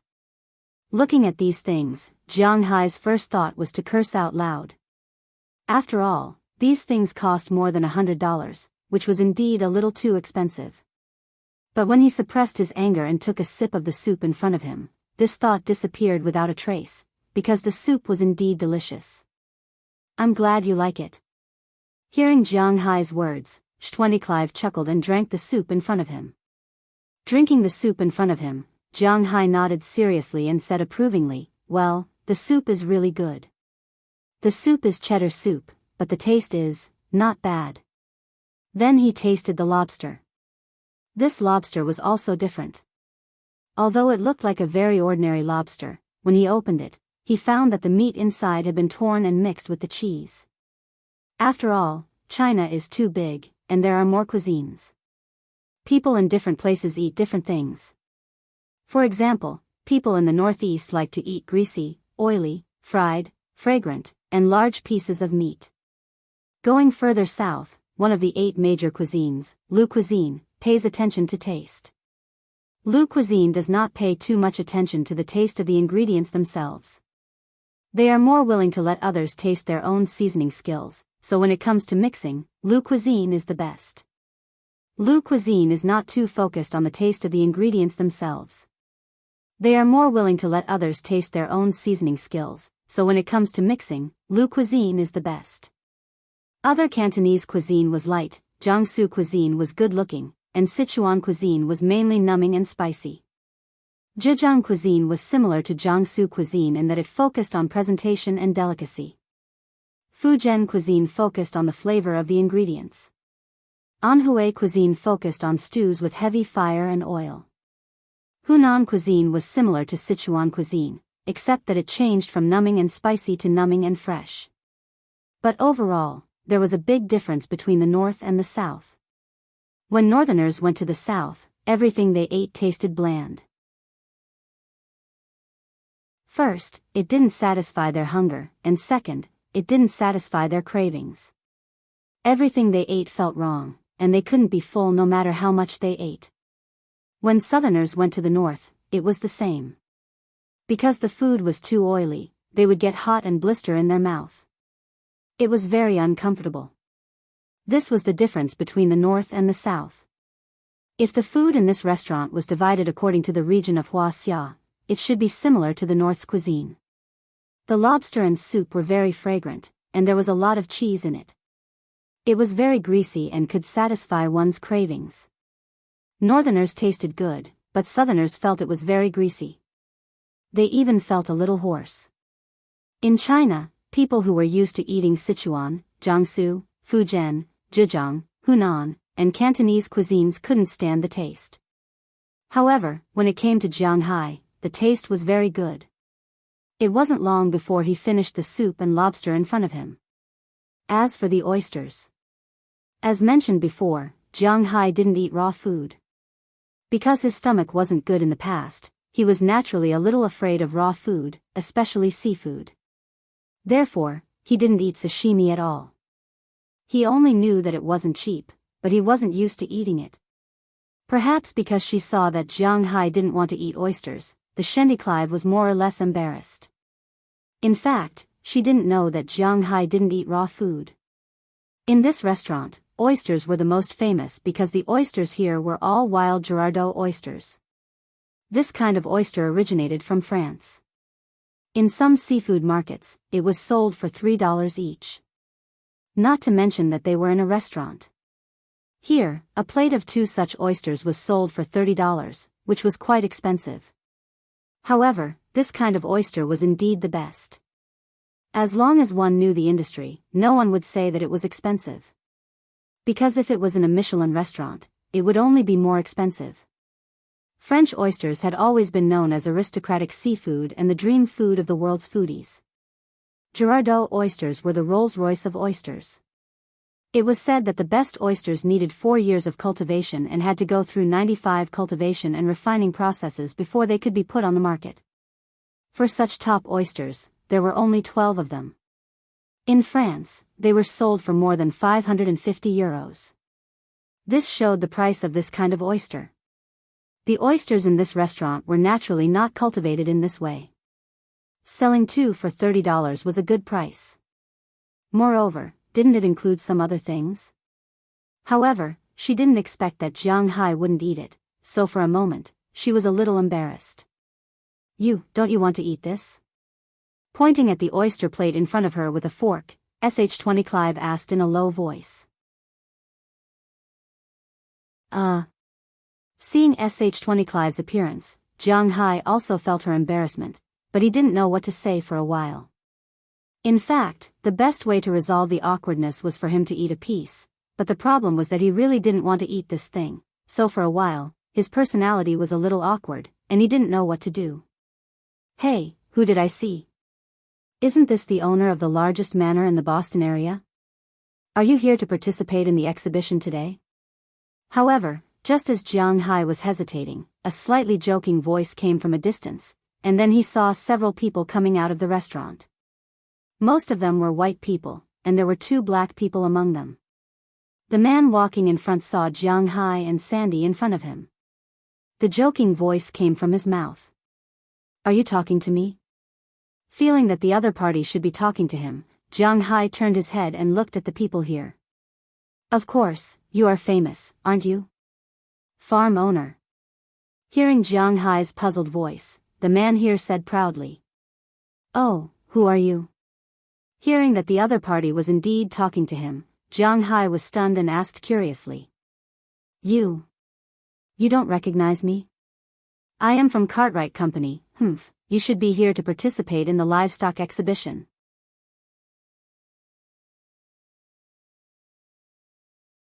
Chapter 127. Mujan. Cartwright Company? Hearing the other party's words, Jianghu searched in his mind. Then he lightly smacked his hand. Seeing Jianghu's expression, the other party laughed. It seemed that he remembered. You know who I am? Thinking of this, the man looked down at Jianghu and asked. I don't know, I don't remember at all. If there's nothing else, please make way. I still have to eat with my friend. Shaking his head, Jianghu stared at the man's face and said with a serious expression. I don't know why you're smashing your fist. Forget it. You win. But it doesn't matter. If it weren't for our company, I'd like to see how you'd sell your 20,000 cows. Seeing Jianghu's reaction, the man couldn't help but feel like he was about to explode. People like him were all extremely self-centered. Jianghu's words of ignoring him made him even angrier than Jianghu standing up and slapping him. However, he had to consider the other party's identity. Although in his opinion, Jianghu was just a nouveau riche, a country bumpkin, this country bumpkin had something that could control everything in the United States, dollar. As the saying goes, people don't fight with officials. In the United States, ordinary people don't fight with the rich. Although he had some assets, compared to Jianghu's wealth, he was still far from it. It wasn't a wise choice to have a direct confrontation with him, so he took a deep breath and suppressed his anger. Then he threw out some harsh words and was about to leave. The people behind him didn't know what happened between him and Jianghu. But they weren't stupid. At this time, the most important thing was to keep their mouths shut. They should just quietly watch the show. What do my cows have to do with you, psycho? Hearing the other party's words, Jianghu naturally wasn't someone who was easy to talk to. Hearing Jianghu's words, the man's body shook, but he didn't say anything else.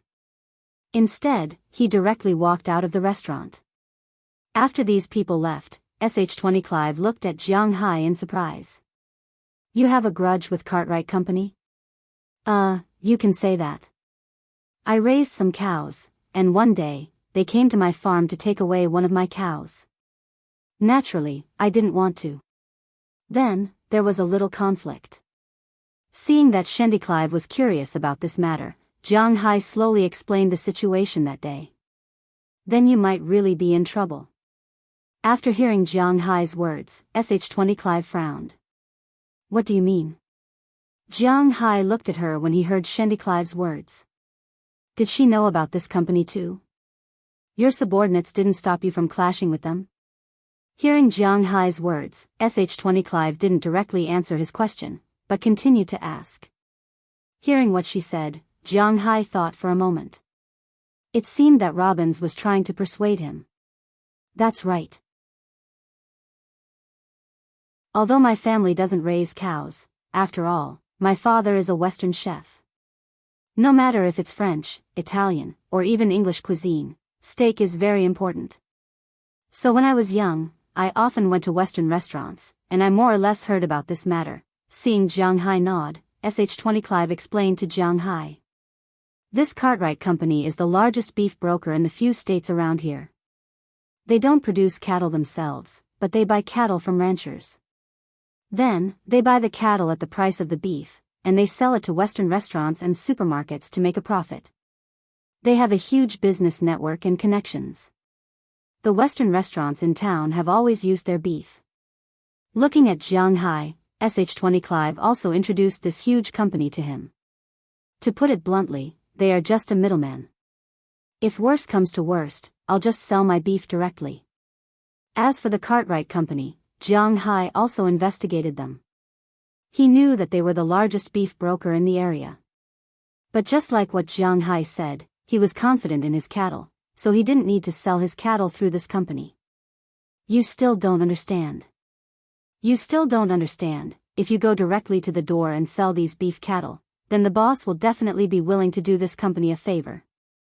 After all, they have signed an exclusive sales agreement. Secondly, who knows if there is any problem with your beef cattle, not to mention the national inspection. This thing is just a random inspection, it is not very reliable. Compared to some big companies, an independent customer like you, the probability of a problem is too high. If there is a problem and you don't admit it, then they will have to pay for it themselves. This is something they absolutely don't want to see, so no matter what the reason is, if you go against this company, then you have already lost half of the battle. Sandy sighed. It can be seen that she really wanted to make friends with Jianghu. Otherwise, it would be easy to hurt their relationship if they talked too much. Moreover, Jianghu really didn't seem to understand these things. Oh, don't worry. I've thought about what you said. You can make a decision after you taste my beef tonight. Hearing Clive's words, Jianghu couldn't help but be stunned. If what he said was true, it would be difficult to sell his 20,000 cattle. After all, business was business. Moreover, he didn't have anything like a favor. If his beef cattle were really similar to other people's cattle, then his 20,000 cattle would be very easy to lose. But thinking about it, was his cattle the same as other people's cattle? Just based on the large range of marbled patterns, they were not the same thing. Moreover, Jianghu believed that the cattle raised by the grass planted with his own blood were not the same. Even if there were no marbled patterns, the taste would definitely not be worse than ordinary marbled beef. However, there was no proof now. Jianghu still felt that it would be better to let Clive taste it personally. In fact, in this manner, the people who were most worried about the fate of the cattle were Jianghu, Luo Binci, and the others. After all, they had patted their chests and said that they would definitely raise a batch of good cattle for Jianghu. When Jianghu gang had a falling out with the Cartwright Company, they were also very worried. However, after killing the 2 cows, their worries disappeared because they believed that even if the cows were now, as long as they went to a national exhibition, they would be able to survive. It would also instantly make a name for itself. Was 20,000 a lot? Oh, they were afraid that it wouldn't be enough. This. Okay. Although Clive was still hesitant, she and Jianghu had not known each other for a long time. That was why she did not want to say more. Moreover, she believed that Jianghu was not an arrogant person. After these few interactions, she had figured out Jiang Hai's character. The reason why he was so confident now must be because he had his own unique points. That was why she felt that she should eat Jiang Hai's beef at night first. After this incident, the matter of Jiang Hai not eating oysters was forgotten. After Sandy finished eating, Jiang Hai also went to pay for the meal.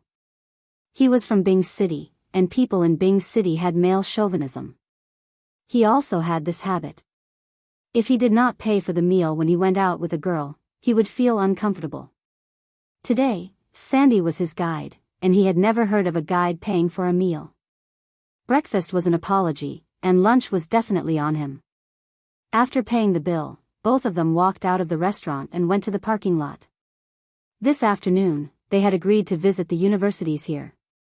The universities here were naturally Cambridge and Newton. However, these two places, although nominally belonged to Boston, they were actually part of Boston's metropolitan area. They were independent, and they had their own government. Just like Winthrop, they were part of the county-level area. It's also a bit far from the place where Jiang Hai and the others ate. After getting in the car, Jiang Hai started the engine and drove towards Cambridge City according to Xanthi's directions. The first place they want to visit is Harvard University. Jiang Hai was quite familiar with Harvard University. It was one of the top 3 universities in the world. Harvard, Harvard University, Oxford, Milan College of Economics, and Stanford, Slovak Tank Corps Institute of Fashion Design. Just kidding, in fact, Jiang Hai had no interest in Harvard. After all, he went to a low-level university. So, he didn't have any interest in the university, studying, and so on. However, as Katie Clive said, when you arrive at a place, of course, you have to see the landmarks of this place and understand the history of this place. Only then can you be considered to have truly visited this place, not to mention that Jiang Hai had settled here. Therefore, Jiang Hai did not refuse. Whether he liked it or not, it would not be wrong to go and see it. However, when he was driving to Harvard, he saw a huge square not far away from Boston. At this time, there were many pickup trucks parked in this square. There were also a lot of cattle, sheep, horses, and other large livestock. After all, Jiang Hai raised cattle. When he passed by, he couldn't help but take a look. When he saw the English words, Massachusetts Grazing Exhibition, hanging on the front door, he couldn't help but be stunned. Massachusetts Grazing Exhibition. I seem to know it. Looking at these words, Jiang Hai whispered. He remembered that after he had a falling out with the Cartwright Company, he once asked the cowboys under him if there were any recent cattle and sheep exhibitions. They seemed to have said that there were a total of 2 recent exhibitions, one of which was in Massachusetts and the other one was in the East. Because he was confident in his cattle, Jiang Hai directly ordered to participate in the East. However, Jiang Hai remembered that according to their words, the Massachusetts exhibition was in January. It should be just after the new year. It seems that the one being held now should be the Massachusetts Grazing Exhibition. Interested? Then let's go and see it together. Seeing Jiang Hai's eyes looking outside, Sandy's voice also came.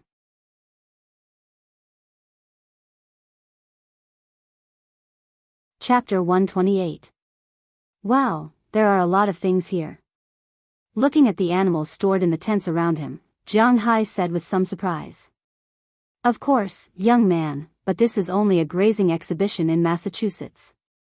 If it's in the East or even the whole country, it would be even bigger. Hearing his words, a person brushing a horse's mane in a nearby booth also smiled and said, Haha. Hearing the other party's words, Jiang Hai nodded kindly and continued to stroll around here. Is this your first time attending a grazing exhibition like this? Looking at Jiang Hai's curious gaze, Shandy Clive, who followed him in, also followed behind him with a smile on her face. Well, yes. Hearing her words, Jiang Hai didn't think too much and answered directly. Now his eyes are a little short. Although this grazing exhibition is only in Massachusetts, the scale is a little beyond his expectations. In the past, he had only heard of grazing exhibitions, but this was the first time he had seen one with his own eyes. He had originally thought that grazing exhibitions that covered an entire state would probably only have a dozen or so booths, or maybe even 20 booths. After all, Massachusetts itself was a small state. It's a small state that is difficult to see clearly on the map of the United States, but when he came here, he realized that he was a little too naive. The entire venue covers an area of about 4 square kilometers, which is 2 kilometers horizontally and 2 kilometers vertically. Just like the Chinese character Tian, it is divided into 4 areas, namely the Cattle Exhibition Hall, the Horse Exhibition Hall, the Sheep Exhibition Hall, and the Supporting Exhibition Hall. Jianghu entered the Horse Exhibition Hall. As soon as he walked in, he found that there were at least 30 or 40 individual exhibition halls. Of course, this was not a game exhibition or a food price exhibition. Those exhibitions were held indoors, and models were invited. However, this exhibition was outdoors. Although it was called an individual exhibition hall, it was actually a separate stable. Many horses were kept in the stable for people to choose. Of course, there were also some that were not for sale, such as the horse of the man who talked to Jianghu just now. It was a very good horse, a pure white purebred horse. In England, it was used as a horse for the royal guards. The bloodline certificate hanging next to it was quite complete, and it had even participated in a dressage competition. The front of the stable was connected to a TV, which showed the horse's performance during the competition. If such a horse was sold in its prime, it would not be rare for it to be sold for millions of dollars. But it was obvious that the man wouldn't kill the goose that laid the golden eggs. He was mainly selling the offspring of this horse. He would find another pure-blooded horse and breed the offspring to be 1-year-old ponies. If the offspring were in good condition, they could be sold for hundreds of thousands of dollars. Even if the offspring weren't in good condition, they could still be sold for tens of thousands of dollars. They were much more expensive than regular horses. Jianghu didn't know much about horses. He was only here to watch the fun. After all, his family's Xia was still in a state of free range. There was no other way. After buying the horse, he didn't have time to domesticate it. In his opinion, riding a horse wasn't an easy thing to do. It needed to be learned alone. Back then, Luo Binsi and the others were very busy, so he didn't have the heart to learn.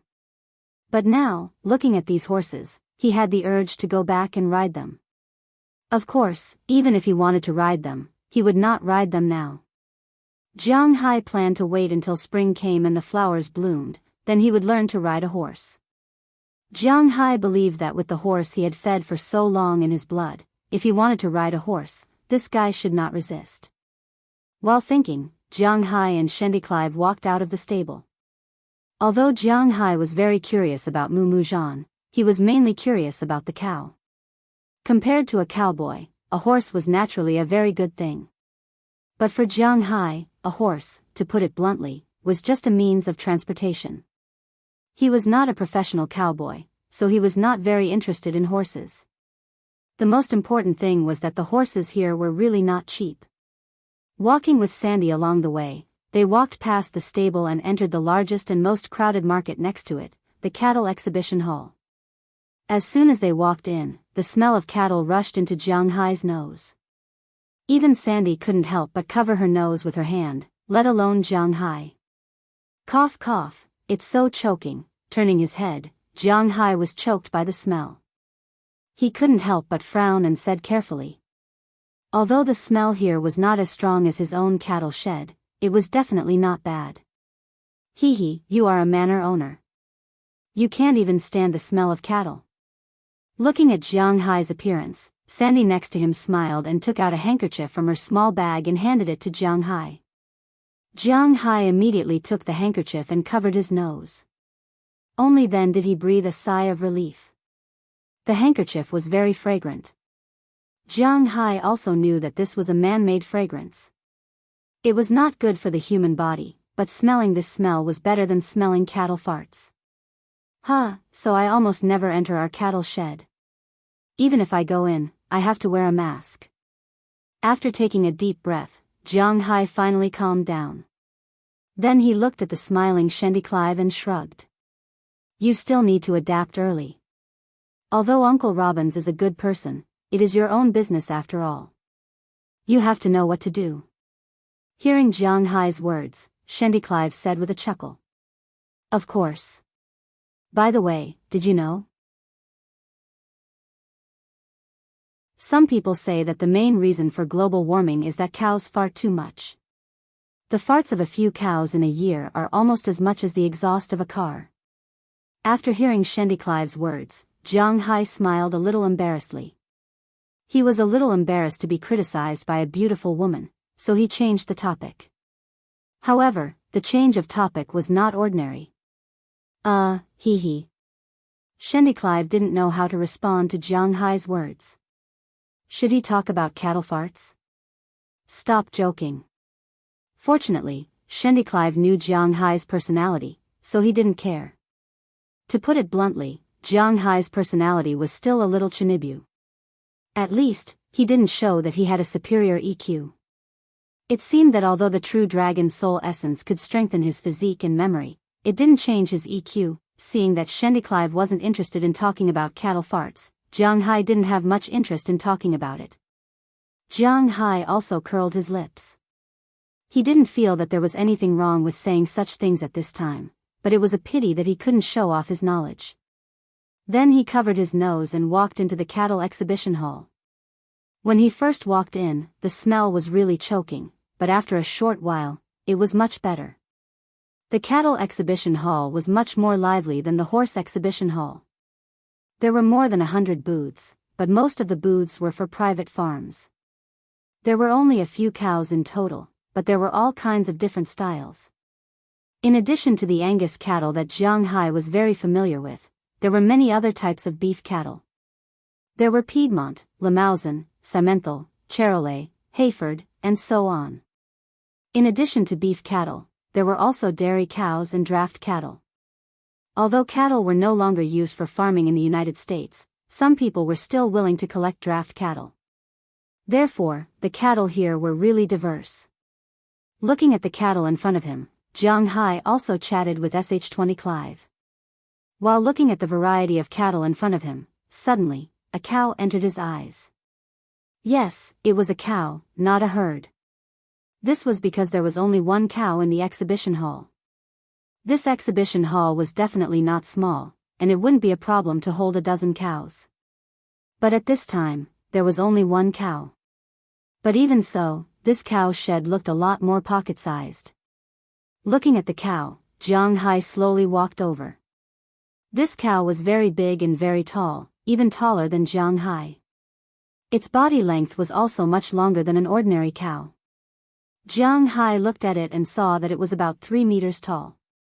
Its entire body was covered in thick fur, and there was a pair of small horns on its head. Although the horns were not big for its size, they were unusually sharp.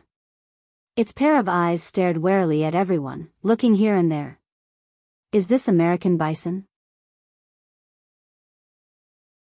Seeing this huge guy, Jiang Hai was stunned for a moment. Then, he asked Sh20 Clive suspiciously, because he seemed to have seen this guy in the zoo before. It was obviously not an ordinary domestic cow, so it must be a bison. It seems to be. Sh20 Clive didn't specialize in cattle, but she was a primary school teacher. She led the children to the zoo, so naturally, she needed to explain. Looking at the cow in front of her, she was also a little uncertain. You guys really have good taste. This is indeed a American bison, but it's not wild. The wild ones are all in Yellowstone Park. This one is an experimental animal that our school has raised privately. This time, we came to the exhibition mainly to raise funds to domesticate this kind of bison. Just when Jiang Hai and Sh20 Clive were a little uncertain, a young man walked over from the side. Compared to the other people in the exhibition hall, who were either in suits or jeans, this person's clothes were much more ordinary. It was just a down jacket with a school emblem on his chest. Jiang Hai didn't know what the emblem represented, but Sh20 Clive did. Hearing this person's words, she took the initiative to nod. Are you students from B City University? Sh20 Clive looked at the person in front of her and asked curiously. Oh, yes, We are in ecology and evolution. Our research topic is the large-scale domestication of wild animals. Hearing Xanthi's words, the student immediately smiled and answered. It was an honor to answer a beauty's question.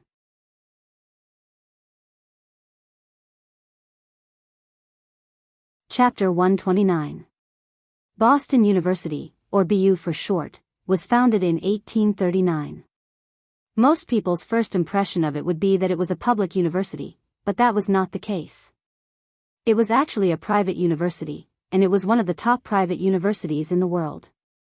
It was also the third largest private university in the United States. It had a high academic reputation in the world, and it had always been in the top 100 in the world and the top 50 in North America. It was ranked 32nd in the world. It had produced 6 Nobel Prize winners and 22 Pulitzer Prize winners. The most famous alumnus was probably Martin Luther King, who loved to dream.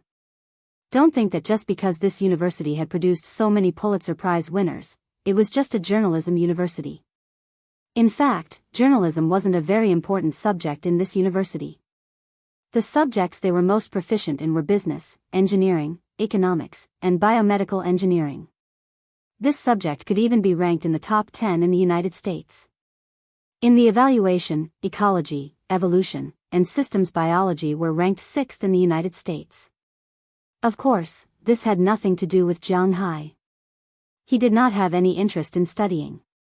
However, he was very interested in this research because he knew that even domesticated beef cattle could not be compared to wild cattle. Firstly, there was a huge difference in weight. The heaviest bison in the United States could reach a ton. This was something that domestic beef cattle couldn't compare to. Secondly, this type of bison, even if it was domesticated, was still a bison. It was just like the wild boar in China. Even if it was domesticated, it was still a wild boar. Selling it would be expensive. Perhaps the price might not be high in the United States, but if it was sold in China, it would be very expensive. Once he said that it was wild beef, the already high price would at least double. At this time, Xanthi Clive was already a little tired. Compared to Jianghu, it was obvious that the big boy opposite him was more speechless. It was true that she was a teacher, but it did not mean that a teacher would like academic questions. Although she was not like those vain girls, who would open their mouths to talk about branded clothes, good makeup products, jewelry, shoes, and so on, she was willing to listen to some romantic topics. Jianghu's ** tea was already cold enough. But this young man spoke even more coldly. What DNA, what helix, what chromosomal pairs, what XY? She listened to him in confusion, but this young man clearly talked about the field that he was best at, and there was no end to it. It would be rude to just walk away, so she hesitated for a while and decided to follow Jianghu. However, when she saw that Jianghu was looking at the cow, she deliberately walked over.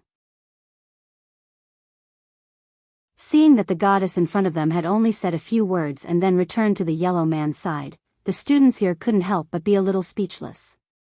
There was no other way. People like them who engaged in research were also a kind of otaku. Obviously, they were not very good at observing women. Although Jianghu had such a character, at least he was more familiar with Xanthi Clive. Hey, isn't this the great manor owner? What's wrong? Are you interested in this cow? Unfortunately, it's not for sale. Just as the big boy did not know what to say, a few figures walked over from a distance. The person leading them was the guy Jianghu had seen in the restaurant today. He was from the Carlight Company. Beside him, in addition to the few people they met at noon, there were a few people wearing the same clothes as the boy in front of Jianghu.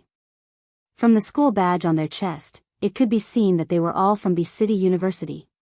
Our company invested in the development of this cow. In other words, this cow belongs to our company. Look at the surrounding cow sheds. 80% of them belong to our company. Unfortunately, there is no place for you here. What's the matter?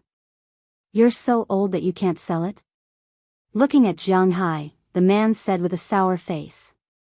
What a pity. Although the cows here belong to your company, they don't seem to belong to you.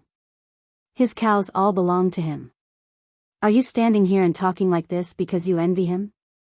Hearing his words, Jianghu didn't have time to speak, but Cindy Clive, who was beside him, had already stood up, a trace of anger flashing across her face.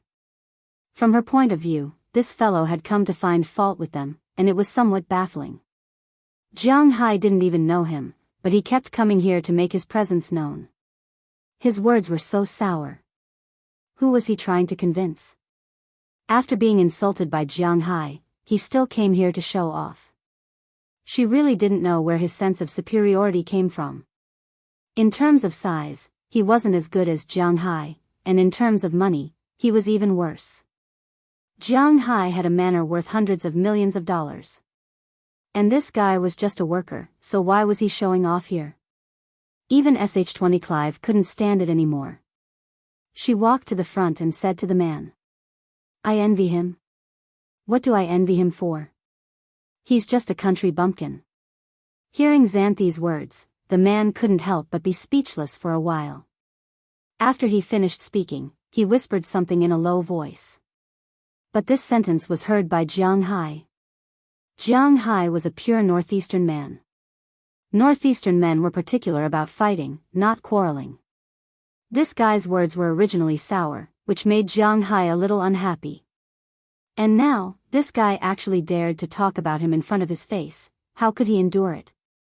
Jianghu's temper wasn't very good, so he took a big stride and directly arrived in front of this person.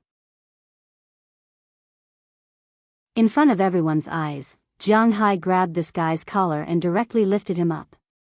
Feeling the strength of Jianghu's steel-like arm, this guy was somewhat stunned. He grabbed Jianghu's arm with one hand while his other hand was constantly waving in the air. "You, what are you doing? Put me down, security, security."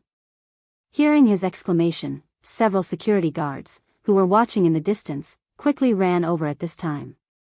As for the researchers and students around him, they were a little confused. It was not an exaggeration to say that these students were straight-A students. However, straight-A students were more focused on their studies and not on fighting. When they saw such a thing, they could not wait to avoid it. How could they go forward? "He called me a country bumpkin, I heard it, can I sue him?" Jianghu looked at the guy who kept struggling in his hand, sneered, then turned his head and said to SH-20 Clive, "It seems that you can't, but if you teach him a lesson, you probably only need to pay some medical expenses." Hearing Jianghu's words, Xanthi also smiled and said slowly, but although she said that, she winked at Jianghu. "Oh, I see. It's a pity that I lack everything but money." Staring at the person in front of him, Jianghu sighed. In the United States, where everything can be related to race, it's not illegal to call someone a country bumpkin. Jianghu really felt that he was a dog. But to teach a lesson to this snobbish guy, it wasn't as simple as what Sandy said. What she said was more for this guy to hear. She winked at Jianghu, telling him that if Jianghu really hit him, then it might not be as simple as what she said. Jianghu didn't think that Sandy would be able to teach him a lesson. After all, Jianghu just got his green card. If he gets involved in any violent conflict, it won't be good for Jianghu. Sir, please calm down. Let go of the person in your hand, otherwise, we will call the police." At this time, the security guards over there also quickly ran over, but they didn't dare to act rashly. The security guards in the United States believe that work is work, life is life. Work is only for making money, and it's not worth it to lose your life for money.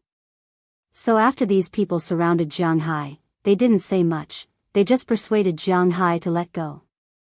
Boring. Looking at the security guards around him, Jianghu curled his lips. He originally thought that these guys would directly rush over. Now it seems that these guys have no guts, but he didn't want to make a big deal out of it. He directly let go of the man and pushed him away. The man was in midair, so where could he borrow strength from?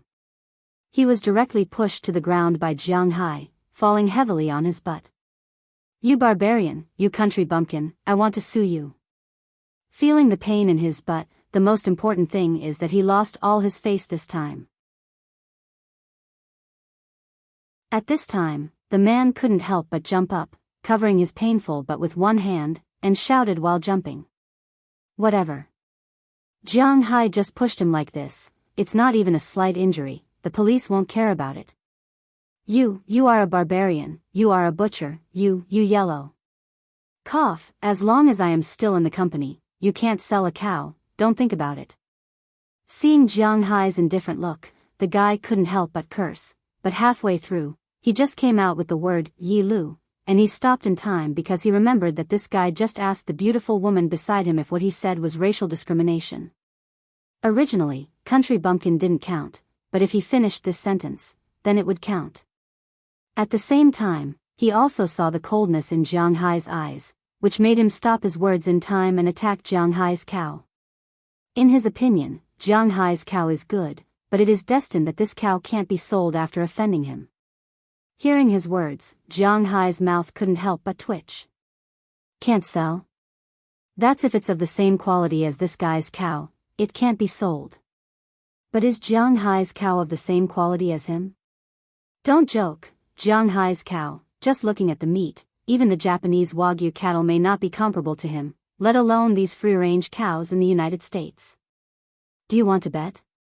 Squinting, Jianghu looked at the guy in front of him and said with disdain.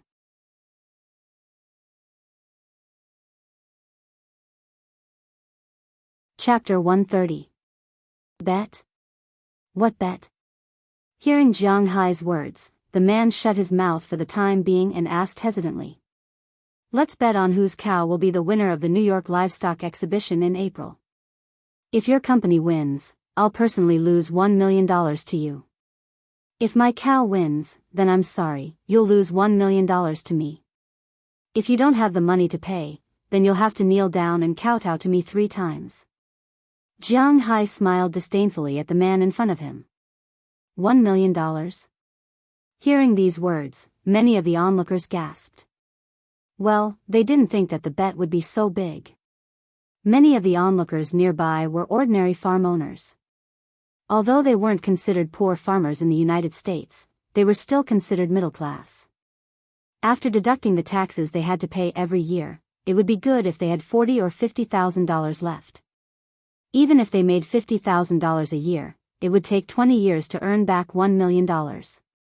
Ever since the United States started to control the exchange rate of the dollar, there had been no more problems with inflation. It was very likely that the value of $1 million now would be the same as 10 or 20 years later. In other words, it was pure profit. Thinking of this, these people all looked at the Cartwright Company's employee. In their eyes, this $1 million was pure profit for Cartwright Company. After all, they had been the winner of the New York Livestock Exhibition for 3 consecutive years. This was practically free money. Obviously, they didn't think that Jianghu could raise more than a middleman like Cartwright. But this employee didn't think so. He was very cautious. First, he was tempted by the $1 million. Second, he was worried about what he would do if he lost. He definitely couldn't afford $1 million, and the company definitely wouldn't pay $1 million for him.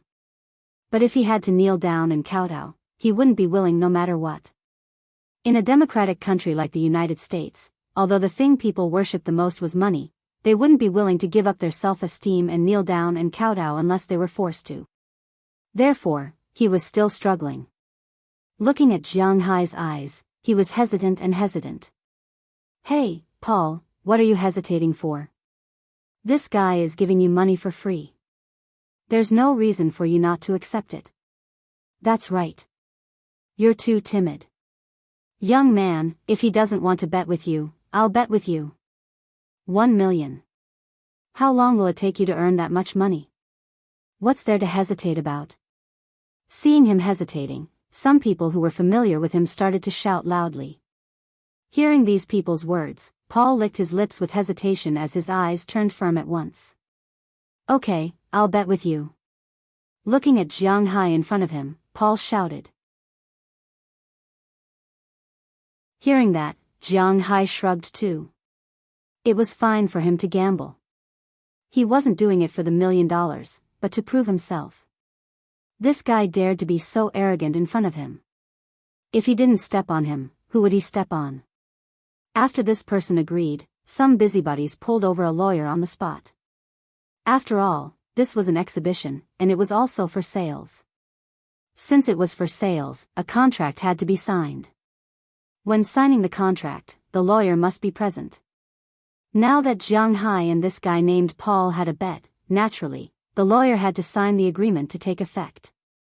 After the lawyer came to ask for the opinions of both sides, he didn't say much and directly drafted an agreement. Here, it can't be called a bet, it can only be called an agreement.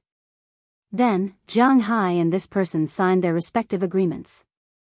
The two agreed that if the Cartwright Company's cattle won the top bid at the New York Livestock Exhibition in April this year, Jianghu would give Paul K $1 million, effective immediately.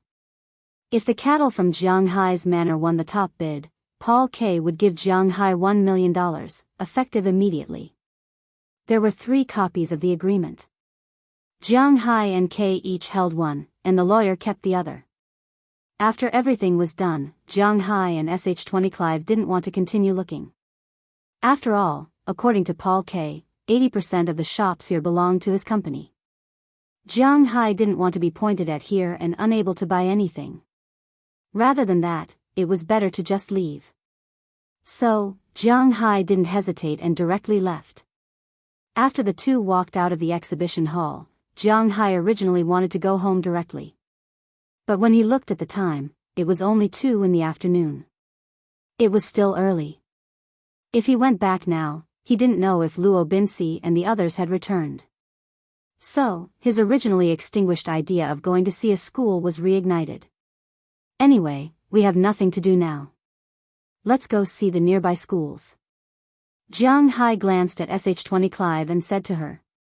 When she heard Jianghu's words, Sandy, who was originally a little worried about whether Jianghu would lose, couldn't help but be taken aback. It seems that you don't care about your bet this time. Okay, let's go. Sh20 Clive gently shook her head and smiled at Jianghu. Then the two stepped into the car parked at the entrance of the exhibition and headed to Cambridge. Cambridge was a city, and though it was, in a broad sense, in Boston, it was a very different city from Boston, geographically and in the reports of the city, opposite Boston on the other side of the Charles River. However, although this city wasn't big, and its population was only about 100,000, it was quite famous in the United States and even the world. This was because there were 2 universities here, 2 super universities. One of them was the Massachusetts Institute of Technology. Perhaps everyone was a little confused when they said this name. Massachusetts, some people in China also called it Massachusetts. And this state's Institute of Technology was the legendary Massachusetts Institute of Technology, the most powerful existence in science and engineering.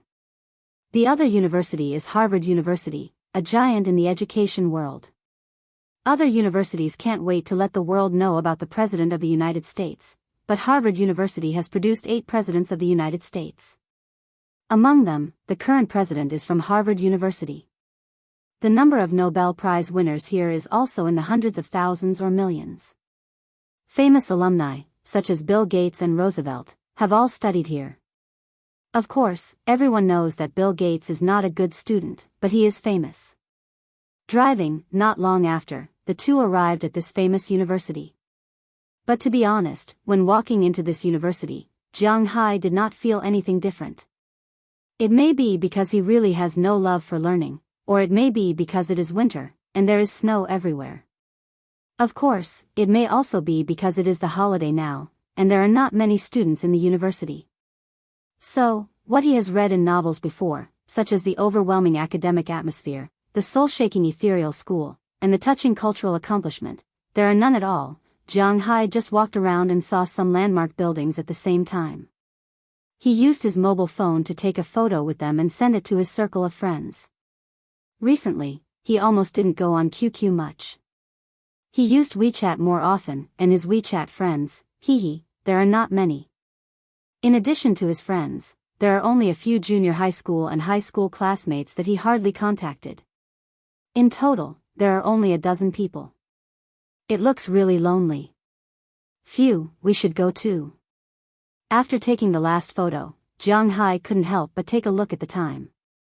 Although he didn't like to visit the university, since he visited, he should visit the places that should be visited. So unknowingly, although it was just walking around the main campus, it took him nearly 2 hours. There is no other way. Harvard is really not small. The entire campus area is 4,882 acres. Just the main campus alone is 224 acres. They walked around the main campus for nearly an hour. They just roughly looked at the other places, and the sky was already a little dark. Looking at the time on his mobile phone, it was already 4:30 in the afternoon. Jianghu exhaled a breath of hot air and said to Xanthi Clay. Just now, he had received a call from Luo Binsi, and they had already returned. As for the task that Jianghu gave them, the lobster, there was naturally no problem. Today, their luck was quite good. Not only did they catch the lobster that Jianghu wanted, but they also caught a lot of prawns, crabs, and other things. This also allowed Jianghu's fishermen to have a preliminary understanding of Jianghu's fishing ground. When natural resources were extremely scarce outside, Jianghu's fishing ground was really a paradise. However, Jianghu was not the only one who wanted to enter the paradise. Luo Binsi also told Jianghu that when they were patrolling today, they saw a fishing boat in the distance, but when the fishing boat saw Luo Binsi, it quickly fled. However, it also reminded Jianghu that it seems that someone has been eyeing his fishing ground. Although it is possible to use a boat to patrol, after all, it takes too long and it is easy for others to take advantage of the loopholes. After Jianghu answered the phone, he was already thinking about buying a helicopter and a small agricultural plane. Even if it is just for patrolling, it is worth buying this thing. Of course, even if he wants to buy it, it will have to be tomorrow. He still has guests today. Okay. Hearing Jianghu's words, Shendi Clive, who had just helped Jianghu take a photo, also smiled and said. Then, she walked behind Jianghu and walked out of the school. But just as the two walked out of the school gate, suddenly, a somewhat reckless figure rushed from the street in the distance. Jianghu's reaction was extremely fast. He dodged immediately, but after dodging, he remembered that Shendi Clive was still by his side, so he immediately pulled her, but he was still a bit late. Although he pulled her body over, this person still bumped into his shoulder.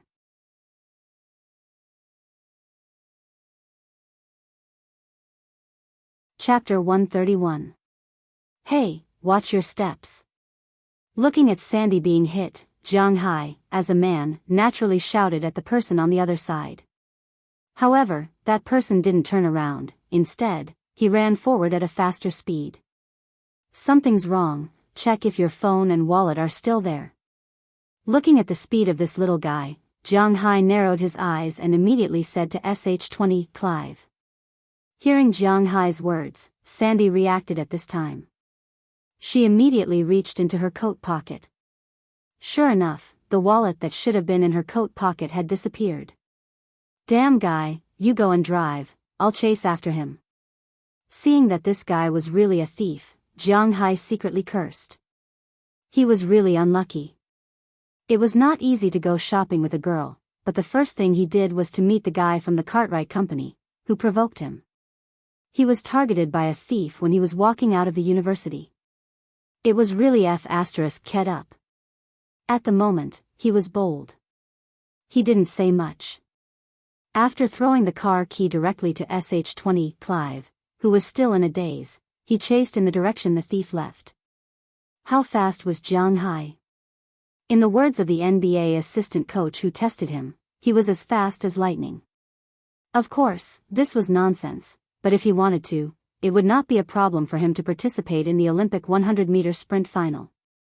After a few minutes, he had already rushed around the corner.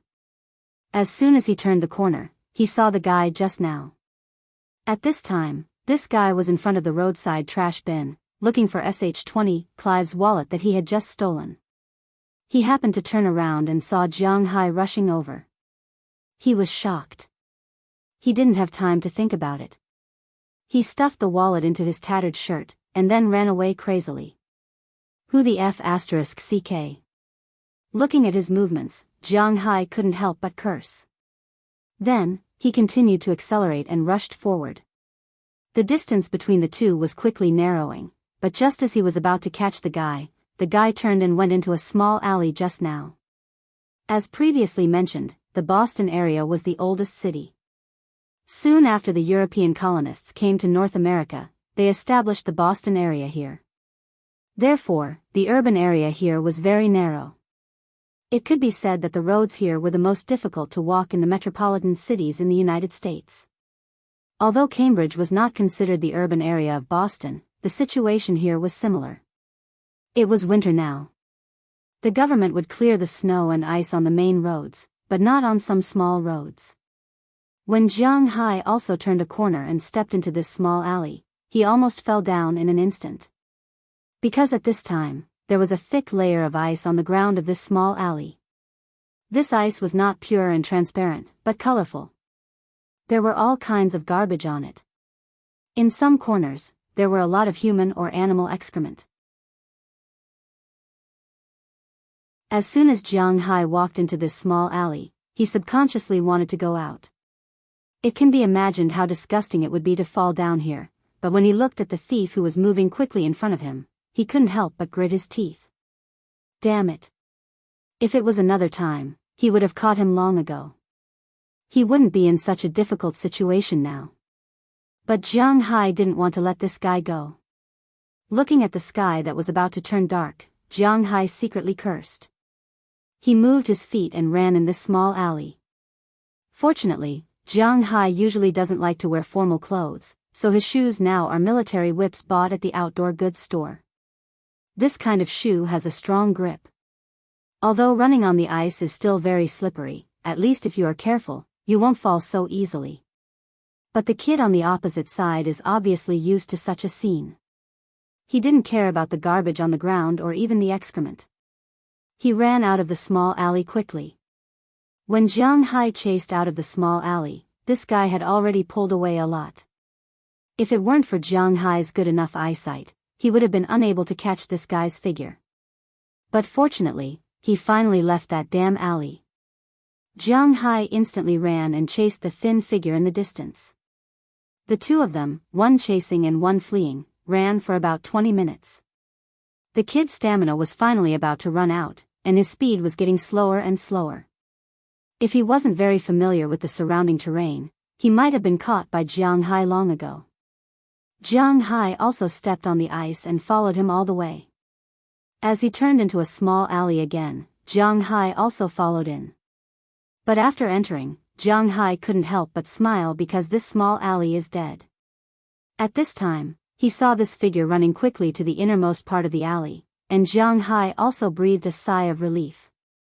He slowly tidied up his clothes, stepped on the hard ice, and walked towards this figure. Still running? Why are you running? Give me back my wallet. Looking at the thief in front of him, Jiang Hai chuckled and said in English as he walked. Seeing Jiang Hai's figure coming over, the thief couldn't help but be a little scared. His hands clutched his clothes tightly. Every time Jiang Hai took a step forward, he couldn't help but take a step back. Not long after, he was already leaning against the cold wall at the entrance of the alley. Jiang Hai also walked in front of him and looked at him condescendingly. On his small face, only a pair of big eyes were staring at Jiang Hai, but there was no sign of weakness or fear. Hey, kid, you won't cry until you see the coffin, right? Give it to me. Seeing that the thief didn't return the wallet in such a situation, Jiang Hai couldn't help but smack his lips. He wasn't a good-tempered person. Without saying anything, his right hand instantly grabbed the thief, but the thief was flexible enough. He bent down and used the sliding force of the ice to instantly slip under Jiang Hai's legs. But when he wanted to run again, Jiang Hai directly grabbed his collar with his left hand and lifted him up. When he caught him, Jiang Hai was a little surprised because this thief looked about 1.6 meters tall. Maybe because it was winter and he was wearing a lot of clothes, he didn't look too light. But when Jiang Hai lifted him up, he was stunned for a moment because this thief really seemed to be too light, only about 60 or 70 pounds. This height and weight made Jiang Hai a little surprised, but it only surprised him for a moment. Then he was ready to look for the wallet. Bang, bang, bang, bang, bang. However, this thief didn't seem to admit defeat so easily. Although he didn't make any sound, his body kept struggling, especially his legs. He kept kicking the door next to the alley, making a harsh sound. Just as Jiang Hai was about to take out the wallet, the door on the other side was opened. And at the same time, it wasn't just this door that opened. There were more than a dozen doors that opened at the same time. Then from the door, 20 or 30 people came out. These people were both men and women. No matter if it was a man or a woman, they were all dressed like the child in Jiang Hai's hands.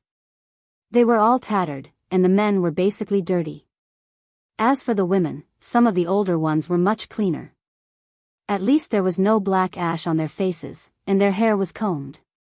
Some of the younger ones were basically not much different from the boys. When they saw Jiang Hai and this person, a trace of panic flashed in their eyes, but after the panic, they calmed down. The women didn't seem to see this scene and turned back to the room. The remaining 13 men surrounded Jiang Hai. Some of them even took out switchblades from their pockets and looked at Jiang Hai with an unfriendly face. From the time these people came out to Jiang Hai, they didn't say a word. But Jiang Hai understood what these people meant. Since Jiang Hai came, then they had no intention of letting Jiang Hai go. Hey, it's still a gang.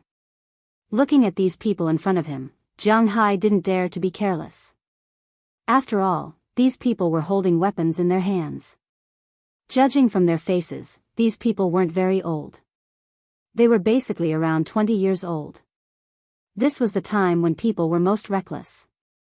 Although Jiang Hai's physical fitness was good, he still had to be careful. Come on. Throwing the thief in his hand aside, Jiang Hai looked down and found that his side was really clean. There wasn't even a wooden board. It seemed that he could only fight with his bare hands. Seeing Jiang Hai's actions, the men here looked at each other. The two youngest men standing at the front were pushed out first. These two guys didn't have weapons in their hands. They also knew that the purpose of being pushed out was to test Jiang Hai's level. So after looking at each other, they didn't say much and directly rushed towards Jiang Hai. If it was the old Jiang Hai, he might be a little flustered, but don't forget. Recently, he had been learning martial arts from Biyao, and he practiced almost every day. Coupled with his strong physical fitness, he didn't think much of an attack like this. He casually lifted his leg and kicked the chest of the boy on his right. The huge impact caused the boy to stagnate in the air for a moment, then he flew out and smashed into the door not far away. As for the other boy, he was in a much worse state than him. After Jiang Hai kicked the person on the left, he directly grabbed the clothes of the person on the right and threw him straight towards the people holding the switchblade. When these people saw this scene, they were stunned for a moment. They subconsciously put away their switchblades. After all, they didn't want to hurt their own people. However, the result of this was that they were all knocked down by the young man who threw them.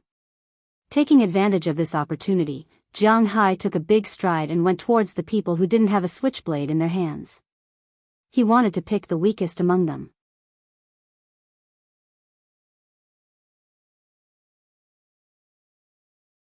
Chapter 132.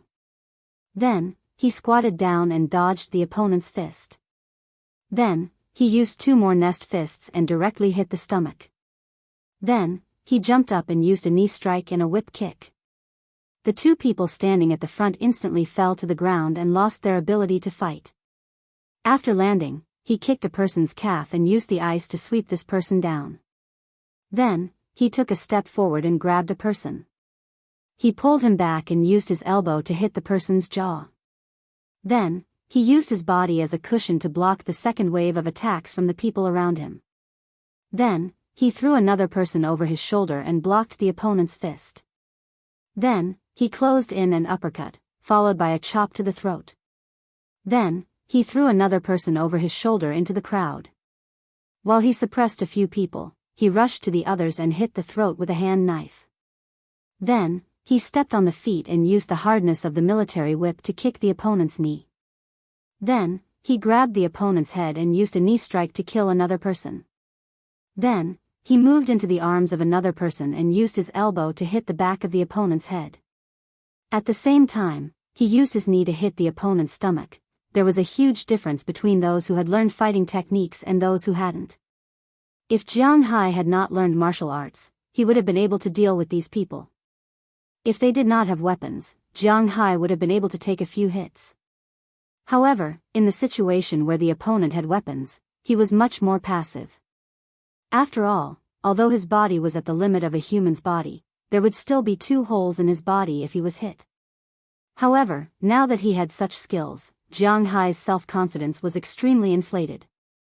While he was trying to think of a way to make the people with switchblades unable to come forward, he had already rushed to the other side, where there were also unarmed people. There were a total of 13 people here, 4 of them were armed with switchblades, and 9 of them were not. 2 of them were taken care of by him, and 7 of them were still alive. The remaining 7 people, under Jianghu's attack, were swept away like a whirlwind, instantly falling to the ground. After all, the other party took the initiative to look for trouble, and they were also armed. Jianghu wasn't going to be soft-hearted. Although it was the same as the last time, it was a deadly blow, but it was definitely not light. These people who were hit in the face were destined to be covered in blood. Their nose bones and facial bones would definitely be broken. Jianghu didn't hold back too much even if he hit them in other positions, although he didn't hit them to the extent of rupturing their internal organs. However, with his immense strength, it was not a problem for him to break some bones. At the very least, he had to ensure that they completely lost their ability to fight. Of course, after this battle, these guys would probably have to lie in the hospital for at least a month. The people who had been knocked down by Jianghu lay on the ground and covered their wounds. However, they didn't curse. They just covered their wounds and let out low growls. I didn't expect them to be tough guys.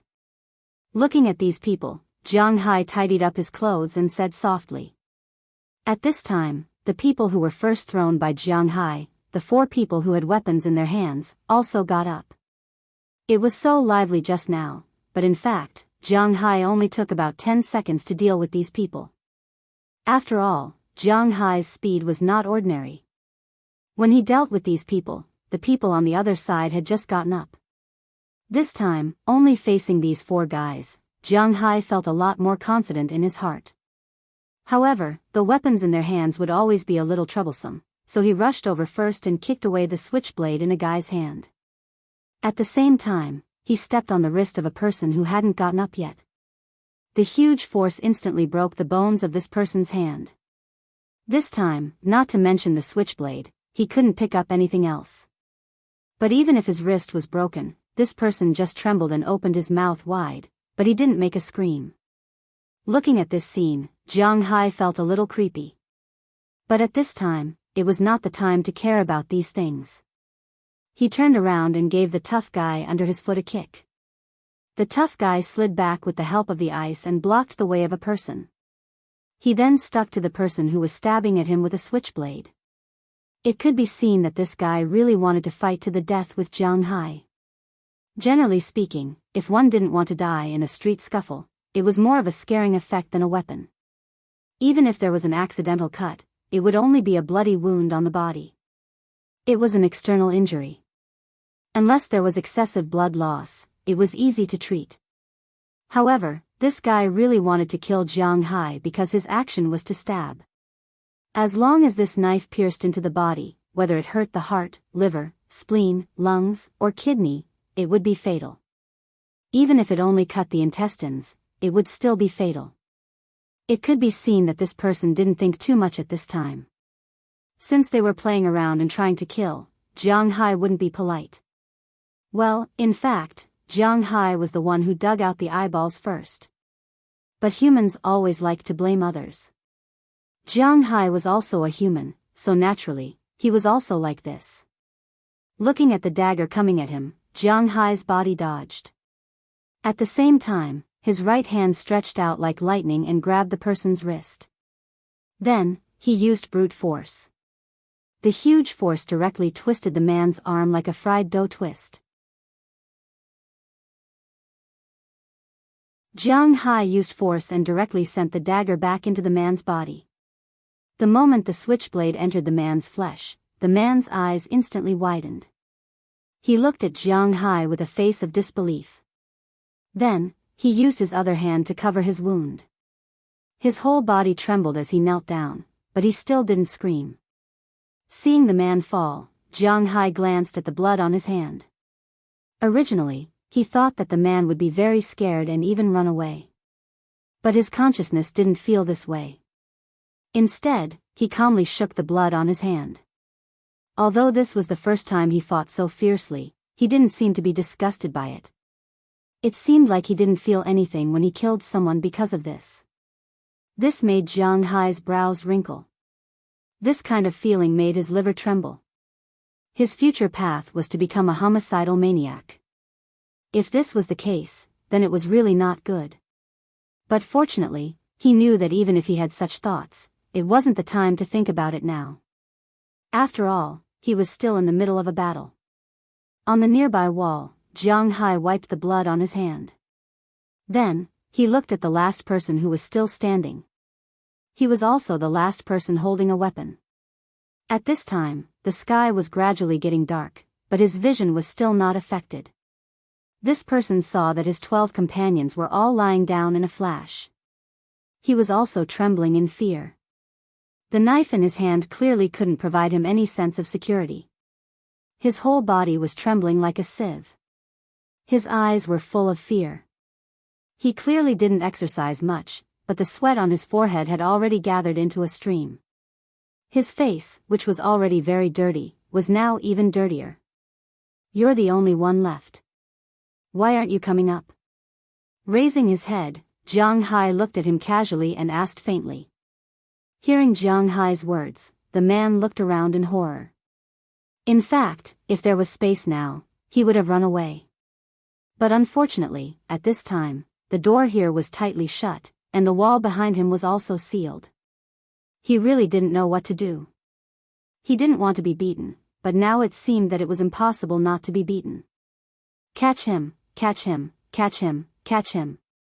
Just when he was extremely frightened, a sudden ear-piercing alarm rang from afar.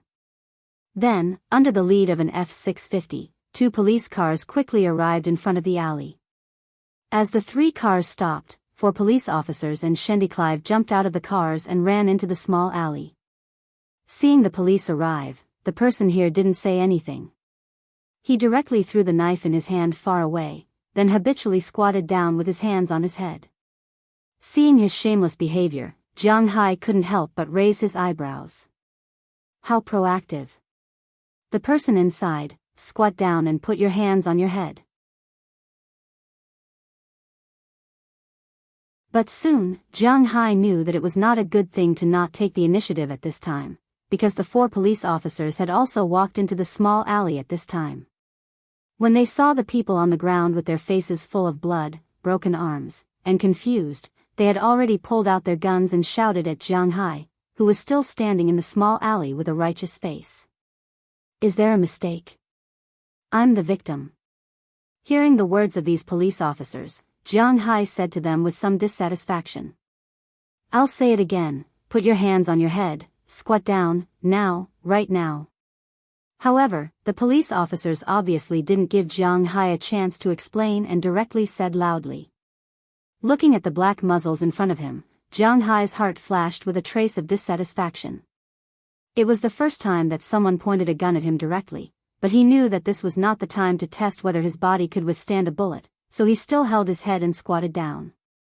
After Jianghu also squatted down, 3 of the 4 police officers quickly ran over. One of them pointed a gun at the guy who confronted Jianghu just now, one pointed a gun at Jianghu, and the other one checked the situation of the people lying on the ground.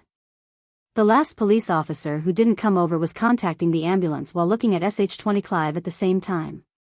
However, SH-20 Clive was a teacher after all, and she knew the law. At this time, she didn't panic, but after the man contacted the ambulance and reinforcements, she explained her and Jiang Hai's situation.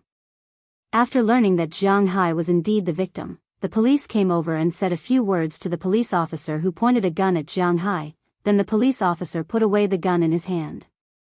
After putting away the gun, the police officer helped Jiang Hai up and said with a serious face, "Sir, I'm sorry, this is our duty.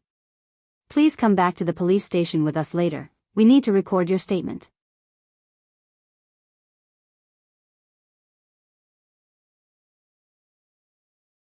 Chapter 133. Sorry, I'm late. Lawyer Moses went to Miami today. He's on his way back now, so he asked me to handle this case first. As the office door opened, Penelope Daller, who had met Jiang Hai once, walked in from outside. For Moses Adams, although Jiang Hai did not have any company acquisition proposals, nor did he have any international lawsuits to fight, such a rich person was still his high-quality customer. Logically speaking, as long as Jiang Hai needed it, he would immediately appear in front of Jiang Hai. Unfortunately, he wanted to appear in front of Jiang Hai immediately, but the flight did not allow it. Before Jiang Hai went to the police station, he called Moses Adams. After learning that he was in Miami, Jiang Hai wanted to change lawyers, but Moses said that he would come back immediately. Sometimes, Jiang Hai cared too much about his reputation, so he did not say anything and was directly taken into the office by the police. Fortunately, when the police learned of Jiang Hai's identity and determined that Jiang Hai was someone they couldn't afford to offend, their attitude towards Jiang Hai was still very good. They didn't need to sit outside to record the statement, so they specifically left an empty office for Jiang Hai. There was also hot coffee to drink.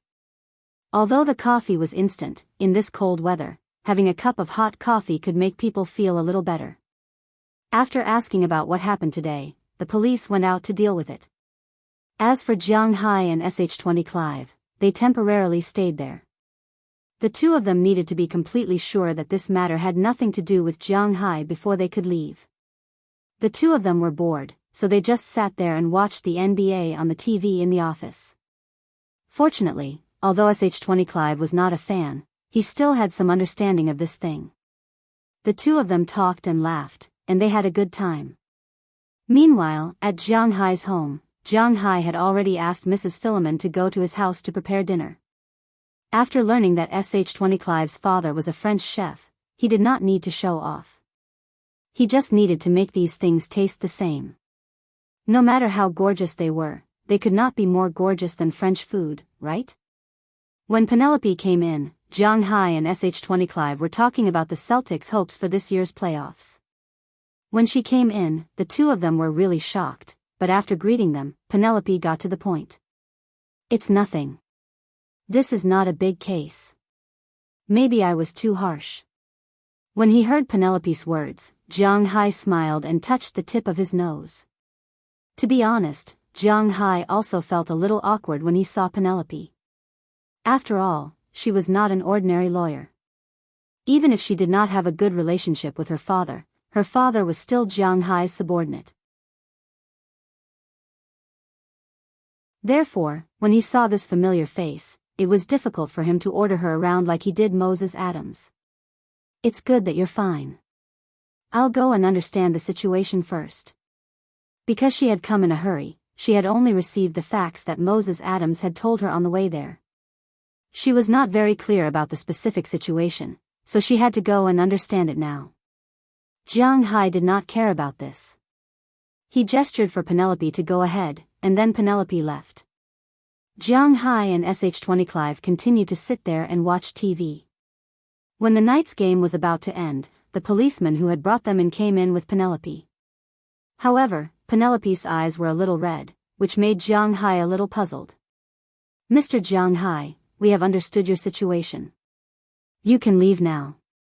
Looking at Jiang Hai, the policeman first came up and shook his hand. Then he smiled kindly and said to Jiang Hai. This incident was actually very easy to pinpoint. After the police reinforcements arrived, the place was searched and everyone was arrested. Those who should be sent to the hospital were sent to the hospital. Those who were lightly injured, and those women, were all arrested and sent to the police station. In fact, this incident was not difficult to understand as long as it was investigated. Jianghu did not know these people before this. He had come out to play today. Sh-20 Clive's wallet was stolen, and there was also a surveillance camera. Jianghu chased the thief and was led to that place. Those people took out switchblades, which was also true. Jianghu, to put it bluntly, was just self-defense. At the same time, there was no disability or death. This was not excessive self-defense. So no matter what, it would not be Jianghu's responsibility. Even the police had nothing to say. Thank you, then we will go first. Hearing that he could leave, Jianghu also smiled and shook hands with the policeman. Although it was very warm in the police station, to be honest, ordinary people were not willing to come here for nothing. Now that he heard that he could leave, Jianghu did not hesitate and was ready to leave directly. As for the unfinished football game, it was not important. As for Sh-20 Clive, her thoughts were the same as Jianghu's. Who would be willing to come to the police station for nothing? Phew, today was a day of fun, betting, arresting people, and in the end, I ended up in the police station. It's a bit unlucky. Hee, but fortunately, it settled satisfactorily. Dinner is ready at my manor. Miss Clive, let's go. By the way, Miss Dale, come with us. Thank you for coming over so late, I'll treat you to dinner. After saying goodbye to the police, Jianghu and others walked out of the police station. Jianghu took a long breath. This is the free air. Cough, I was originally free. However, staying in the police station, it really felt that the air there was about to solidify, which was very uncomfortable. That, sir. Hearing Jianghu's words, Penelope, who was still hesitating, couldn't help but slow down her pace. As if she had made up her mind, she raised her head and said to Jianghu. Hearing her words, Jianghu, who was still thinking about steak and lobster, couldn't help but be stunned for a moment. Then he turned his head curiously and looked at her. Is she going to refuse my invitation? Sir, can you please not sue those people? Seeing Jianghu's doubtful eyes, Penelope seemed to have made up her mind.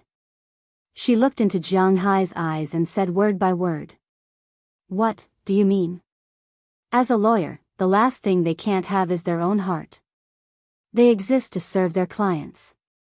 Of course, sometimes, they need to give better advice to some people, but sometimes, especially when facing people like Jianghu, who is not short of money at all, the most important goal is to vent his anger for him or fight for his interests. Just like Moses Adams, no matter what the town hall or the town's police chief was like, he didn't give in. He didn't relent in the slightest. He only gave Jianghu the things he collected when Jianghu was a little shaken. As for what to do, it was still up to Jianghu to decide. He always knew who was the boss and who was the employee. For a good lawyer, things like pity didn't exist from the beginning. Since he was standing in front of Jianghu, as his lawyer, he had to do everything according to Jianghu's instructions. This was a good lawyer, not a person with a strong sense of morality who went against his own lawyer for others. You could call them cold-blooded or shameless, but only such lawyers were truly good lawyers. Although it was wrong to look at it from the perspective of human nature and morality, did this world talk about these things? So Penelope's words made Jianghu a little unhappy. Originally, because she was an acquaintance, his mood changed a little. He frowned and looked at her as he asked. They. Sigh, sir, they are actually a group of pitiful people. Hearing Jianghu's words, although she felt a little guilty about Jianghu's questioning, Penelope daily still braced herself and said. These children are actually deaf and mute. After hesitating for a moment, Penelope whispered to Jianghu. Hearing her words, Jianghu, who was originally very unhappy, was stunned for a moment. Originally, he was still thinking, why are these guys so unyielding? It turned out that this was the reason why no one screamed when they were beaten up like that. Hearing Penelope's words, Jianghu's heart stirred, but it was quickly extinguished. Yes, some congenital defects were indeed pitiful, but this could not be a reason for them to commit crimes. What's more, these people wanted to kill him, which was absolutely not allowed. If a person with a defect worked hard, he would be praised all over the world. But if they only took advantage of this to commit crimes, no matter what others thought, at least Jianghu absolutely disapproved of it in his heart. A pitiful person must have a hateful side.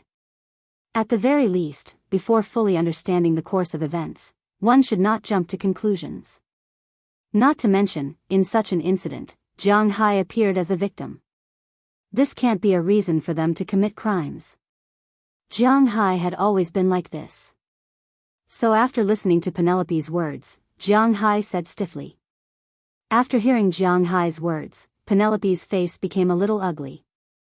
As for Sh20 Clive, if she were a bystander, she might pity these people, but she was the one who was robbed. And she just saw with her own eyes that the switchblades were used as evidence. Those things were not toys, and they would indeed die if they were stabbed. She thought that she was not a saint who would take other people's lives as a product of pity. She couldn't, and Jianghu couldn't. This was a matter of principle and couldn't be changed.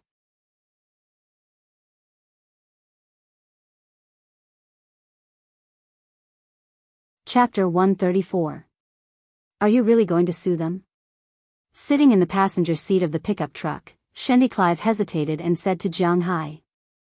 Hearing her words, although she didn't say it clearly, Jianghu also knew what she was talking about. After Penelope told him about the situation of those people, Jianghu was indeed a little angry at the time, but now that he thought about it, he was really helpless. If he didn't sue them, he would be angry, but if he did sue them, they wouldn't be able to pay for it. At most, they would be locked up, which would not benefit him. The most important thing was that if he really sued them, it would give others the illusion that he was bullying these people. This was something that Jianghu didn't want to do. I don't know, let's not think about it for the time being. These people seem to have committed more than 1 or 2 crimes. They should have done this kind of thing many times. Maybe after the police interrogate them, the police won't let them go even if I don't sue them. Let's not think about it for now. Let's go eat first, I'm starving to death. After being silent for a long time, Jianghu decided to put aside his hesitation for the time being. He had to deal with tonight's dinner first. Good idea. Hearing that Jianghu hadn't made up his mind, Shendi Clive also knew that it was meaningless to say anything at this time. Not to mention Jianghu, if she let these people go, she would actually be a little unhappy in her heart. Since she couldn't make this decision, she would wait until later. Then, the conversation between the two of them returned to how it was before this incident had happened. Jianghu's F-650 quickly drove out of the downtown area of Boston and rushed in the direction of Winthrop. Because it was already past 7:00 in the evening, there might be some traffic on the road in the city center, but the highway in this city had passed their peak hour. Jianghu could drive here at the maximum speed on the road that had been cleared. It would have taken more than an hour to get there, but he rushed back to his manor before 8:00. The gate of the manor was rebuilt after Jianghu took over the manor. Although it looked very ordinary, it actually had an automatic authentication system. When Jianghu came in, he only needed to scan his face. Of course, there was also a triple lock and password switch. In Jianghu's house, except for the workers' room, the rooms in his villa were basically double-locked. Usually, they could be opened with a password. If there was no password, they had to open with a key. Of course, the door could also be locked from the inside, but it had to be inside the room. As the gate slowly opened, Jianghu's car also slowly drove into the manor. When his car stopped in front of his villa, the gate of his villa was also opened. Xiao Bai and Xiao Huang quickly ran out of the villa. On top of Xiao Bai's head was the snow squirrel that Jianghu had brought back from the forest, Daya. The 2 dogs and 1 squirrel quickly ran in front of Jianghu's car and roared at Jianghu's car. This gave Shendi Clive, who was about to get out of the car, a fright. After all, anyone who saw these 2 huge beasts would not let down their guard easily. His hand was already on the door handle, but when he saw the 2 dogs, he could not open the door. Go, go, go. Go and play somewhere else. Don't worry, they won't bite. They are welcoming us. Jianghu turned around and saw the fear in Shendi Clive's heart. He immediately got out of the car and kicked Xiao Huang and Xiao Bai's buttocks to chase them away. At the same time, he explained to Shendi Clive. Shendi Clive was stunned when she heard Jianghu's words. Then, she saw that the two dogs really ran to the side after being kicked away by Jianghu. They stopped barking and did not seem to be aggressive. Only then did she breathe a sigh of relief. She knew that a manor owner like Jianghu would raise dogs, and he would raise quite a few of them. After all, herding cows required the help of cattle dogs. Although her family had never raised a dog before, she was already mentally prepared. After getting out of the car, Shendi Clive was still looking at the two dogs. To be honest, ever since the two dogs followed Jianghu, they ate well and lived well. Most importantly, Jianghu had used his blood to transform them. Not only did their intelligence increase, but their size also increased. The Caucasian Mastiff and the Green Wolf Mastiff, which were originally large dogs, seemed to have grown bigger after being nourished for a few months. The Green Wolf Mastiff, in particular, looked more and more like a wolf, but it was bigger than a wolf.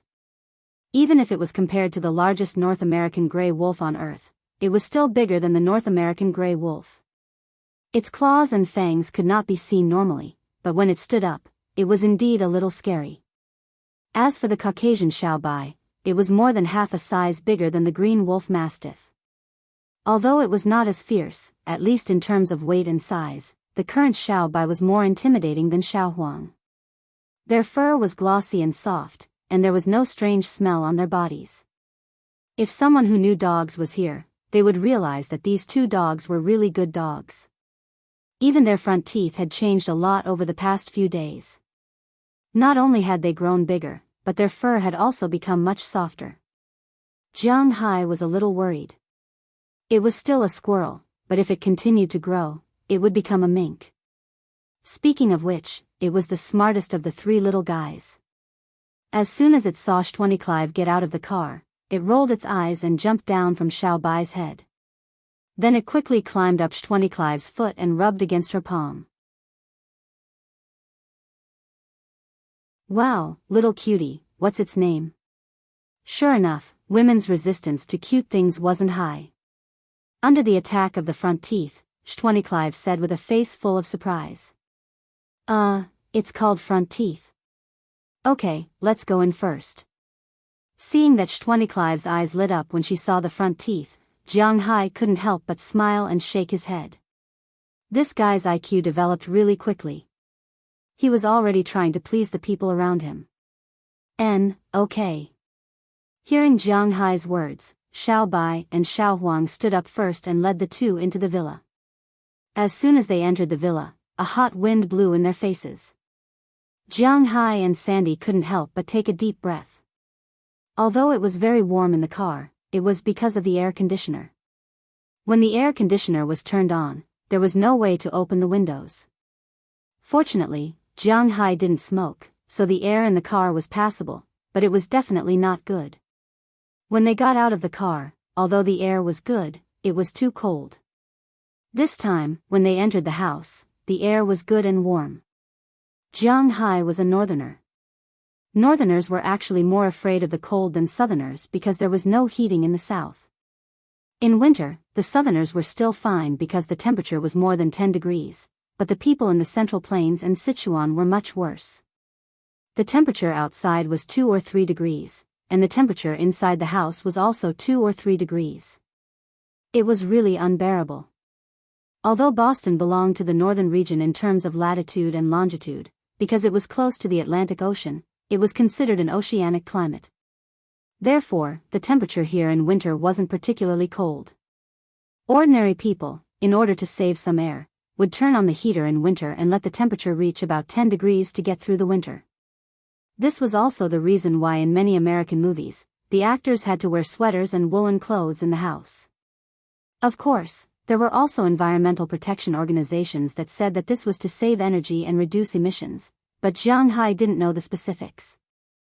He only knew that he was very afraid of the cold, so in this winter, his villa was turned on 24 hours a day, and the temperature was very high, constant at 24 degrees. As for the air conditioner, it wouldn't work if it was -7 degrees, so he had to rely on it. Then he would freeze to death. Wow, your house is really warm. As soon as they entered Jianghai's villa, Sh20 Clive whispered. At the same time, his eyes were also looking at the villa in front of him. Jianghai's decoration was very good in the eyes of ordinary people. At least, the things he could buy were more expensive in the market. Although there weren't any treasures, when he walked in, he would still be amazed. Of course, there was no way to compare with those real rich people. Moreover, Jianghai wasn't very willing to spend money on antiques. It was true that he had 300 million yuan, but it was all spent on this manor. Before the manor had enough output, he didn't need to consider these things. Give me your coat, I'll hang it up for you. Change your shoes here. While Sh20 Clive was looking at Jianghai's villa, Jianghai had already taken off his coat and walked over with a pair of slippers that no one had ever seen before. There's no other way, I don't have a woman here, so I only have men's slippers. Seeing Xanthi strangely looking at the pair of grey slippers in his hand, Jianghai shrugged and said to her. Hee, it's okay. Looking at Jianghai's appearance, Sh20 Clive also laughed, then took off his coat and handed it to Jianghai, then changed into the slippers. At this time, a figure came out from the kitchen in the distance. Hey, boss, you're finally back. If you didn't come back, the steak would have been cold. Huh, little girl from the Clive family, you're in luck today. This is the beef that our boss treasured, and the lobster that Ai Dehua just caught today. As soon as the figure saw Jianghai, his mouth began to chatter. Hearing this voice, Jianghai didn't need to look at his face to know that it was Philemon. In Jianghai's manner, Jianghai didn't know who was the best cook, but he had recently gotten used to eating Mrs. Philemon's food. Therefore, before Jianghai left today, he also asked Mrs. Philemon to prepare dinner for him. It seemed that Mrs. Philemon was forced to come by his wife, but it also showed that Mrs. Philemon valued this meal very much.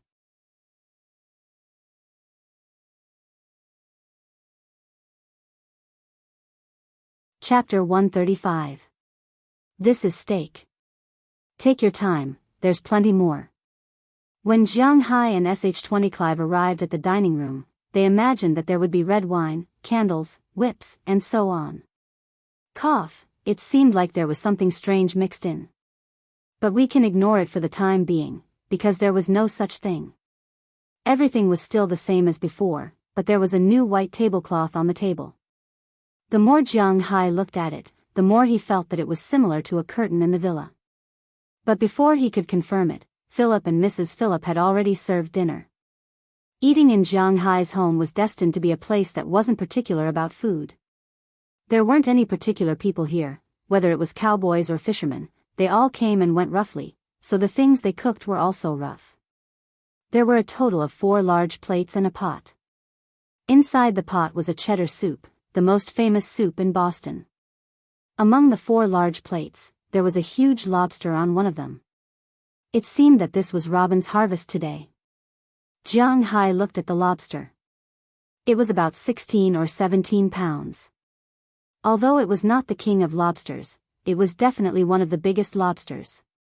In addition to this huge lobster, there was also a plate of grilled steak. In other Western restaurants, steak was eaten in pieces, but in Jianghai's restaurant, it was eaten in plates. On the other 2 plates, there was a pile of salad made of vegetables and fruits, and on the other, there was a freshly baked bread. Although the arrangement was not particular, it made people feel that it was very realistic. Perhaps, for some people, doing this is disrespectful to them, but Jianghai doesn't care. Because there was no need for him to make friends with such people. To put it bluntly, he was still a nouveau riche. He didn't care about what others thought of him. He only cared about whether he was comfortable or not, that was all. Uncle Turner, Aunt Turner, you should also join us. Xanthi Clive stood up and said politely to the 2 of them when she saw the Philmonts carrying out the 5 large plates. No need. Don't you see what time it is now? We've already finished eating. You guys take your time. Hearing her words, Mrs. Philemon laughed. In fact, they were all from the same small town, so they were very clear about Clive's family situation. Generally speaking, this family was not bad. His father used to be a chef. His culinary skills were not bad, and his temper was not bad. Her mother was an ordinary housewife. After Sh20 Clive graduated from university, she returned to the town's primary school to be a teacher.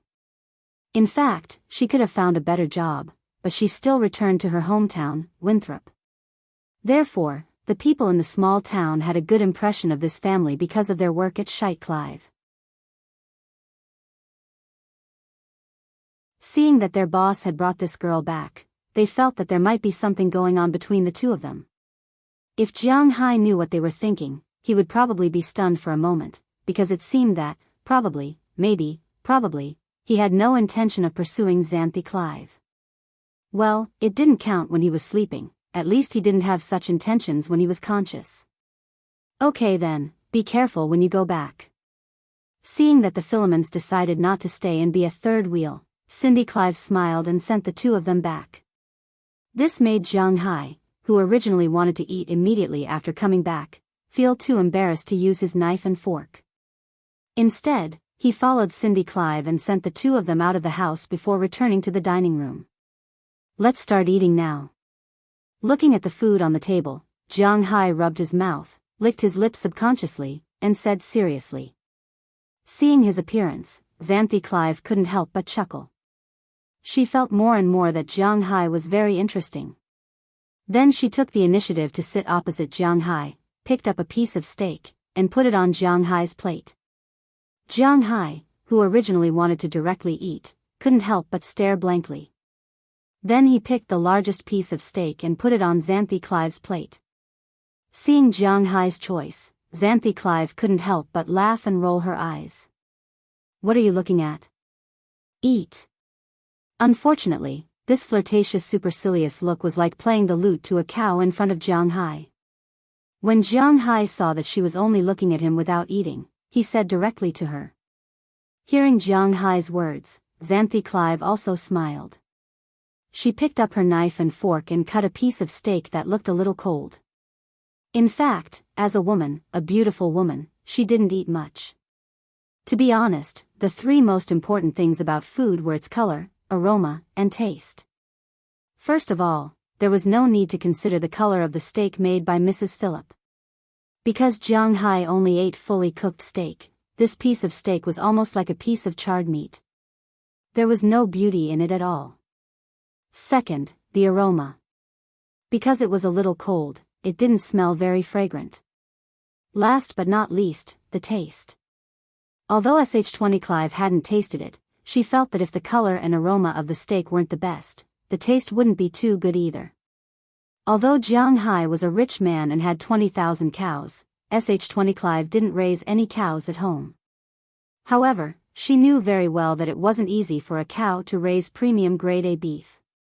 However, raising a cow by itself required a lot of attention to detail and was very troublesome.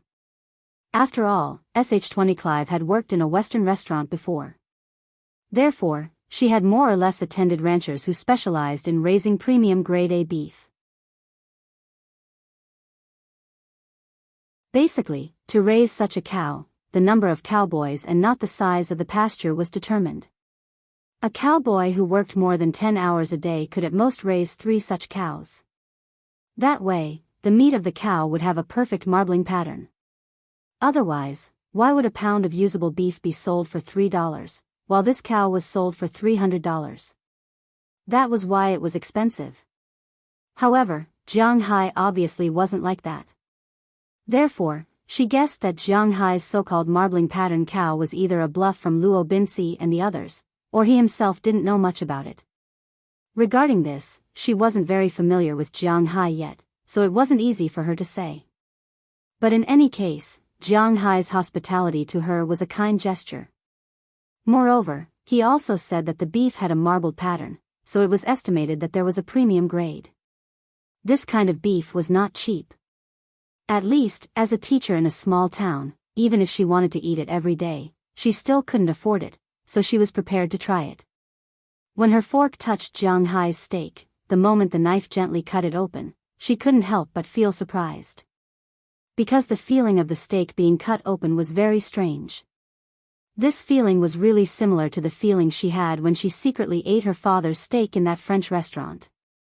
It was similar to the feeling she had when she secretly ate her father's steak. There was no trace of tendon in the meat. It was completely the firmness of the beef itself. When the knife cut open the muscle fibers on both sides, the feeling was really difficult to describe in words. Was it a waste of strength? No, but was it easy to cut?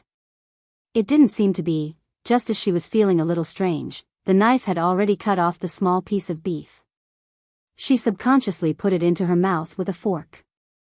The moment the slightly burnt piece of beef entered her mouth, the thick taste of beef juice spread in her mouth. As she gently bit down with her teeth, the elastic feeling of the muscle fibers being bitten off instantly, the thick beef juice hidden in the piece of meat, and the oily feeling of the marble flours piled up by the fat instantly exploded at this moment. Her jaw moved almost uncontrollably, constantly chewing that piece of beef in her mouth. Excellent, absolutely excellent grade A beef. While her mouth was constantly tasting this delicious food, her brain was also constantly telling her that this thing was real, the taste of this thing was real. Jiang Hai did not lie to her, or it could be said that he was not deceived. He really did have a special grade A beef cow. At this time, she finally understood why Jiang Hai would be so arrogant as to make a bet with the people from the Cartwright Company. Really, in front of a special grade A beef cow, unless it was the top Japanese beef cow, all other beef cows would only have the fate of being blown to pieces. The original hesitation about the color, fragrance, and taste had been thrown to the back of her mind at this time. When she finally reacted, the large piece of steak in front of her had already entered her stomach. At this moment, when she looked at the plate of burnt beef again, she felt that it was no longer a plate of beef, but a plate of dollars. She subconsciously picked up the fork, put another piece on her plate, and then began to eat. You'll get tired of eating beef all the time. Come, have some lobster. If you like it, you can take some back later. Just when she was trying her best to eat the second piece of steak in front of her, a huge lobster claw stretched in front of her, and then Jiang Hai's voice came from the opposite side. Sh-20 Clive looked up and saw Jiang Hai gnawing on a claw. In fact, whether it was eating crabs or lobsters, they all had their own tools, but Jiang Hai didn't have the patience and leisure to do so. He ate these things violently. Anyway, he had plenty of strength. As for eating elegantly, it had nothing to do with him. She looked up and smiled at Jiang Hai a little embarrassedly, then took the claw from him. Only now did she remember that she looked a little ugly when she was eating the steak. After all, she was a girl, so she couldn't help but feel a little embarrassed. She lowered her head and bit a piece of the claw that Jiang Hai handed to her. Fortunately, Jiang Hai had already pried the claw open. You don't have to take it away. Your steak is really delicious. No wonder you have the confidence to make a bet with Cartwright Company. You know, as long as 1% of the meat produced by your cattle is this grade of beef, you won't have to worry about the sales of your beef cattle. Hearing Jiang Hai's words, Sh-20 Clive temporarily got rid of the awkwardness and said seriously to Jiang Hai. 1%? Huh, it's okay. You can eat as much of this beef as you want. If you can't finish it, you can take it all away. I have a lot of fresh beef of this grade here. No one eats the finished ones, so I basically fed it to the dogs. But obviously, they prefer to eat it raw. Shrugging his shoulders, although his words were somewhat hurtful, Jiang Hai was indeed telling the truth.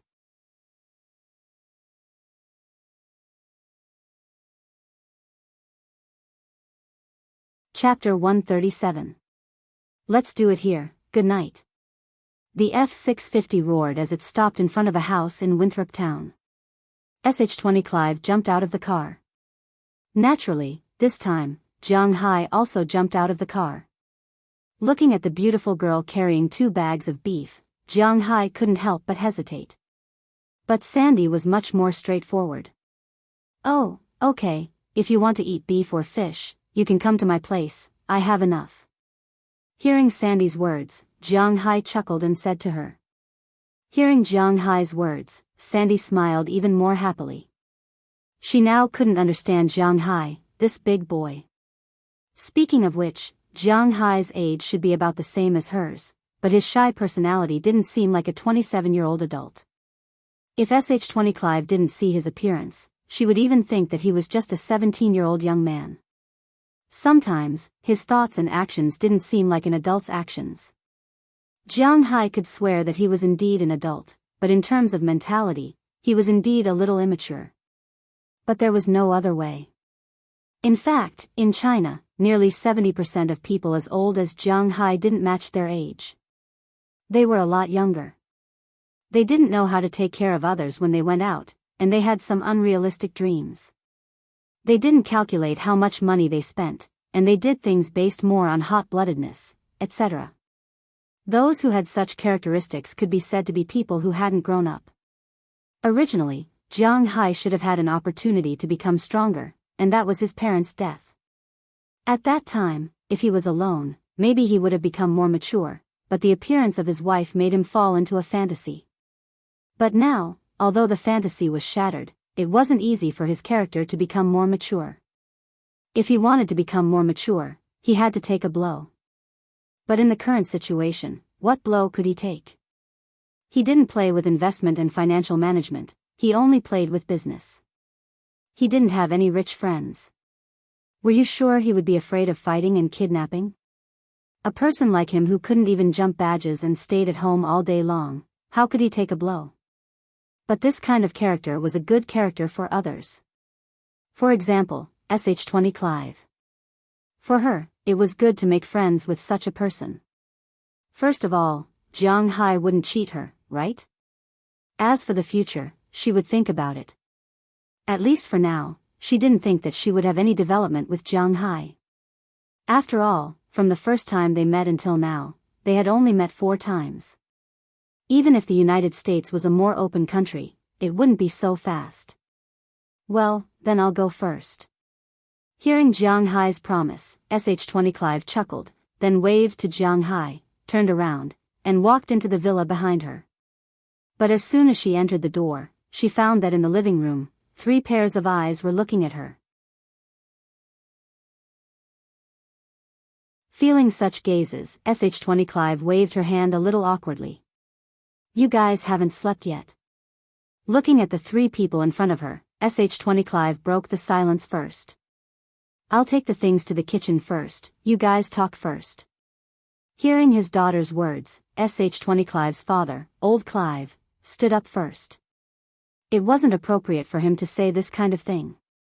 Although his wife wasn't Sandy's biological mother, the mother and daughter got along well over the years, so it was better for them to ask about this matter. Well, okay. After handing the bag inside to her father, SH20 Clive hung the coat on the hanger by the door. Compared with Jiang Hai's home, which was 24 degrees all year round, Sandy's home was much colder, only 12 or 13 degrees. After taking off the coat, it was a little cold, but fortunately, she was used to it. Knowing that this matter couldn't be avoided, she took the initiative to go to the sofa in the guest room, picked up the TV, and changed the channel. Sister, did you go out with that guy all day today? Oh, cake seller, did you go to the hotel? When SH20 Clive sat down, her sister, Karma Cliff, who had met Jiang Hai once, asked excitedly. Hearing her words, Sandy couldn't help but roll her eyes. Are high school students nowadays so direct? How is it possible? I just took him around Boston. He has been here for so long, but he hasn't visited Boston yet. I'm a tour guide today, a tour guide. Rolling her eyes at her little sister, SH20 Clive explained. Hey, how is it possible? How can there be a tour guide as beautiful as sister? Did he touch you? You came back so late, what did you do? Hearing SH20 Clive's words, Karma Cliff obviously didn't believe it and kept asking. You are really gossipy, you are so imaginative, why don't you write novels? Looking at her sister with some amusement, SH20 Clive said to her angrily. Hearing Sh20 Clive's words, Karma couldn't help but hesitate. Was she wrong? But looking at her sister's appearance, such a beautiful woman, she doesn't believe that Jianghu won't be tempted. Well, Karma, don't bother your sister, Sandy. Although I am not your biological mother, I have been teaching you as my own daughter over the years. Now you are an adult, and you are not young. You are 26 years old this year. If you really meet the right one, you should consider it. I think the young man just now is good. I heard from Karma that his economic conditions are also very good. Although our family doesn't want his money, this is basic. If you have feelings for him, you can try and give him some opportunities. Patting Karma's thigh, Xanthi's stepmother looked at Xanthi and said seriously. There was a good saying, if there was a stepmother, there would be a stepfather. In this world, there were many vicious stepmothers. However, Sandy's fate is good. Her stepmother is still very good to her, and she and Karma are 9 years apart. So when she was almost sensible, Karma was born. The age gap between the two is a lot, and the things needed at each age are different. This may also be the reason why there are no other contradictions in this family. Mom, you really think too much. I really only met him 4 times. If he hadn't donated $60,000 to our school to build the school building, I wouldn't have accompanied him to Boston. Looking at her mother with a dumbfounded expression, Sh20 Clive said clearly, but at the same time, Jianghu's figure kept appearing in her mind today. From the silly boy who got up in the morning, to the confident man in the afternoon, to the master who fought with more than a dozen people in order to retrieve his wallet at night, and the beef at night. It's really hard to say what she feels about Jianghu, but now she can be sure that she has some good feelings about him, but that is only limited to friends. But then again, she seems to have forgotten something. It seems to be beef. Yes, beef. Ah.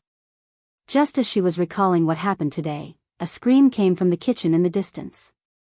When the mother and daughters heard this scream, they immediately thought that something bad had happened and quickly ran to the kitchen. But when they arrived in the kitchen, they found that their father and husband were holding their big bald heads with both hands, looking at the beef in the plastic bag in front of them with horror. Yes, although Jianghu's words were a bit annoying. But as the daughter of a chef, Sandy couldn't watch this good meat fall into the dog's mouth, so in the end, she took the rest of the beef away. Little Yellow and Xiaobai didn't say anything about this. Just like what Jianghu said, these two guys prefer to eat raw, not cooked, and it seems that they have become more and more wild recently. But for Jianghu, this beef that dogs don't like to eat is a supreme delicacy in the eyes of humans. Super A, top-grade frost snow beef, it's actually made like this. This is unforgivable. Looking at the leftover steaks in front of him, Sandy's father picked up a piece and said with a sad face, which made him feel even more distressed than cutting off a piece of his meat. It's not necessary, Dad, you're too evil. Isn't it just beef? Hearing her father's roar, Karma, who didn't know much about this, scratched her head strangely. Not long after she could remember, Sandy's father had stopped cooking in the Western restaurant, so even if she had tasted top-grade beef when she was young, she wouldn't remember. In her opinion, all beef was about the same. It's not that bad. How can you say it's not that bad? This state and this distribution of fat is clearly something that only top-grade frost beef can have. I still remember seeing this kind of beef in a Japanese restaurant a long time ago. At that time, I was also shocked. The distribution of fat on the meat was like a beautiful picture scroll. It was mesmerizing. Do you know how much this kind of beef can be sold for in New York? $400 a pound, but what are you making now? This is simply a crime, a reckless waste of God's gift. Hearing his daughter's words, Clive almost jumped up in anger. Grabbing the steak in his hand, he said with an intoxicated look. Hearing his words, his wife and Karma Cliff were both stunned. How could a piece of beef be so expensive? It's okay, this is just what we're eating tonight. There's another piece beside it that he gave me. It hasn't been cooked yet. Hearing her father's words, Sh20 Clive muttered in her heart, as I guessed, this is indeed a top-grade steak. It's just that Mrs. Turner ruined it."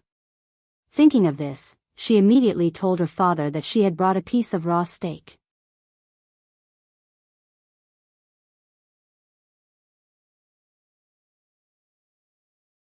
Chapter 138. Ignoring Sh20 Clive's father, Jianghu watched Sh20 Clive walk into their house before he drove back to his manor. Superior A-grade beef was actually not just superior A-grade beef. It was more of a noble attitude. Those who could afford to eat this kind of food were all rich people. It was more of a symbol of status than the price of the ingredients themselves. For example, even if this premium snowflake beef was sold for $400 a pound, would the people in the United States not be able to afford it? They definitely could not afford to eat it every day, but what about a month or a year? They would definitely be willing to pay for it. The problem was that this type of beef was priceless. It could not be bought on the market. The beef sold in the largest supermarket was only of the best quality. There wasn't even a special selection, let alone a special quality one. If the supermarkets did not have it, one could not expect to find it in the market. There was only one source of this type of beef. It was a premium Western restaurant. Normally, this type of beef would cost more than $300. $400 was less than 1 pound. However, if one went to a Western restaurant, the price would be terrifying. Moreover, one would not just order a plate of steak at a Western restaurant. The cheapest 3-course set meal with premium A snowflake beef as the main course would cost $998. If one person ate $998, 2 people would cost at least $2,000. Not many people would be willing to eat this kind of food. However, for Jianghu, this meat was just meat. Other people's cows were carefully raised and their marbled meat would not yield more than 5% of the meat. However, Jianghu's cows could yield 10% of the meat. This was what it meant to be a cow with 13 points. Although he had to bleed himself every time, Jianghu felt that it was worth it. The scales are almost full. I hope I won't need to bleed again in the next level. After returning home, Jianghu took a shower and looked at the python tattoo on his body in the mirror. At this time, the scales on the python's body were almost fully grown. After all, Jianghu did not bleed during the winter.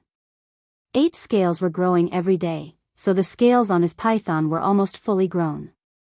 Now, only a small part of the tail was left.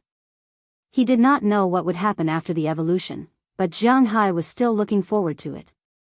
The next morning, Jianghu woke up and went out for a run. Then, he went out to sea with Robins and the others. Naturally, Jianghu didn't recruit these sailors to feed the uncles. They needed to work. Jianghu's order for the sea bath seeds should be delivered in the middle of January, which is around the 15th or 16th. Before these seeds were released, Jianghu needed to catch most of the fish in the area where he wanted to raise fish and sell them. This was to give space for the fish raised later. After all, the fish here were too mixed. Some of them were valuable, and some were not. After fishing them up, it was not necessarily profitable. Secondly, if these fish were not caught, the seeds of the sea bath would become their food. The seeds of the sea bath were actually secondary. After all, they were not expensive. But if Jianghu's fry became their food, then Jianghu would cry. Of course, it was not to catch all the fish in this sea area. Jianghu was not going to catch any fish near the coastal coral reefs because the fish near the coral reefs had their own set of food chains. Jianghu did not need to worry about them. More importantly, many of these fish relied on the coral reefs to survive, such as some low-level bream, shrimps, crabs, and so on. It was precisely because of the existence of these prey that some predatory fish would not leave this area. Jianghu did not need to worry that these fish would affect Jianghu's fish farm. As for the fish in the sea outside, Jianghu did not plan to catch all of them. He only wanted to catch 80% of them. Even if he ate the rest, he would not be able to eat much. But even if it was 80%, it was still a small amount. According to Robin's measurements, the total number of fish in Jianghai's fishery might be worth tens of millions of dollars. Of course, if Jianghai didn't touch the corals now, it would be at least $4 million less. But there were $6 million worth of fish left. Even if it was 80%, it was still $8 million worth of fish. There were a lot of fish. Just like a few days ago, when Jianghai went out to sea, a large number of fish were found at the bottom of the sea in less than half an hour. What else was there to say? Let's start fishing.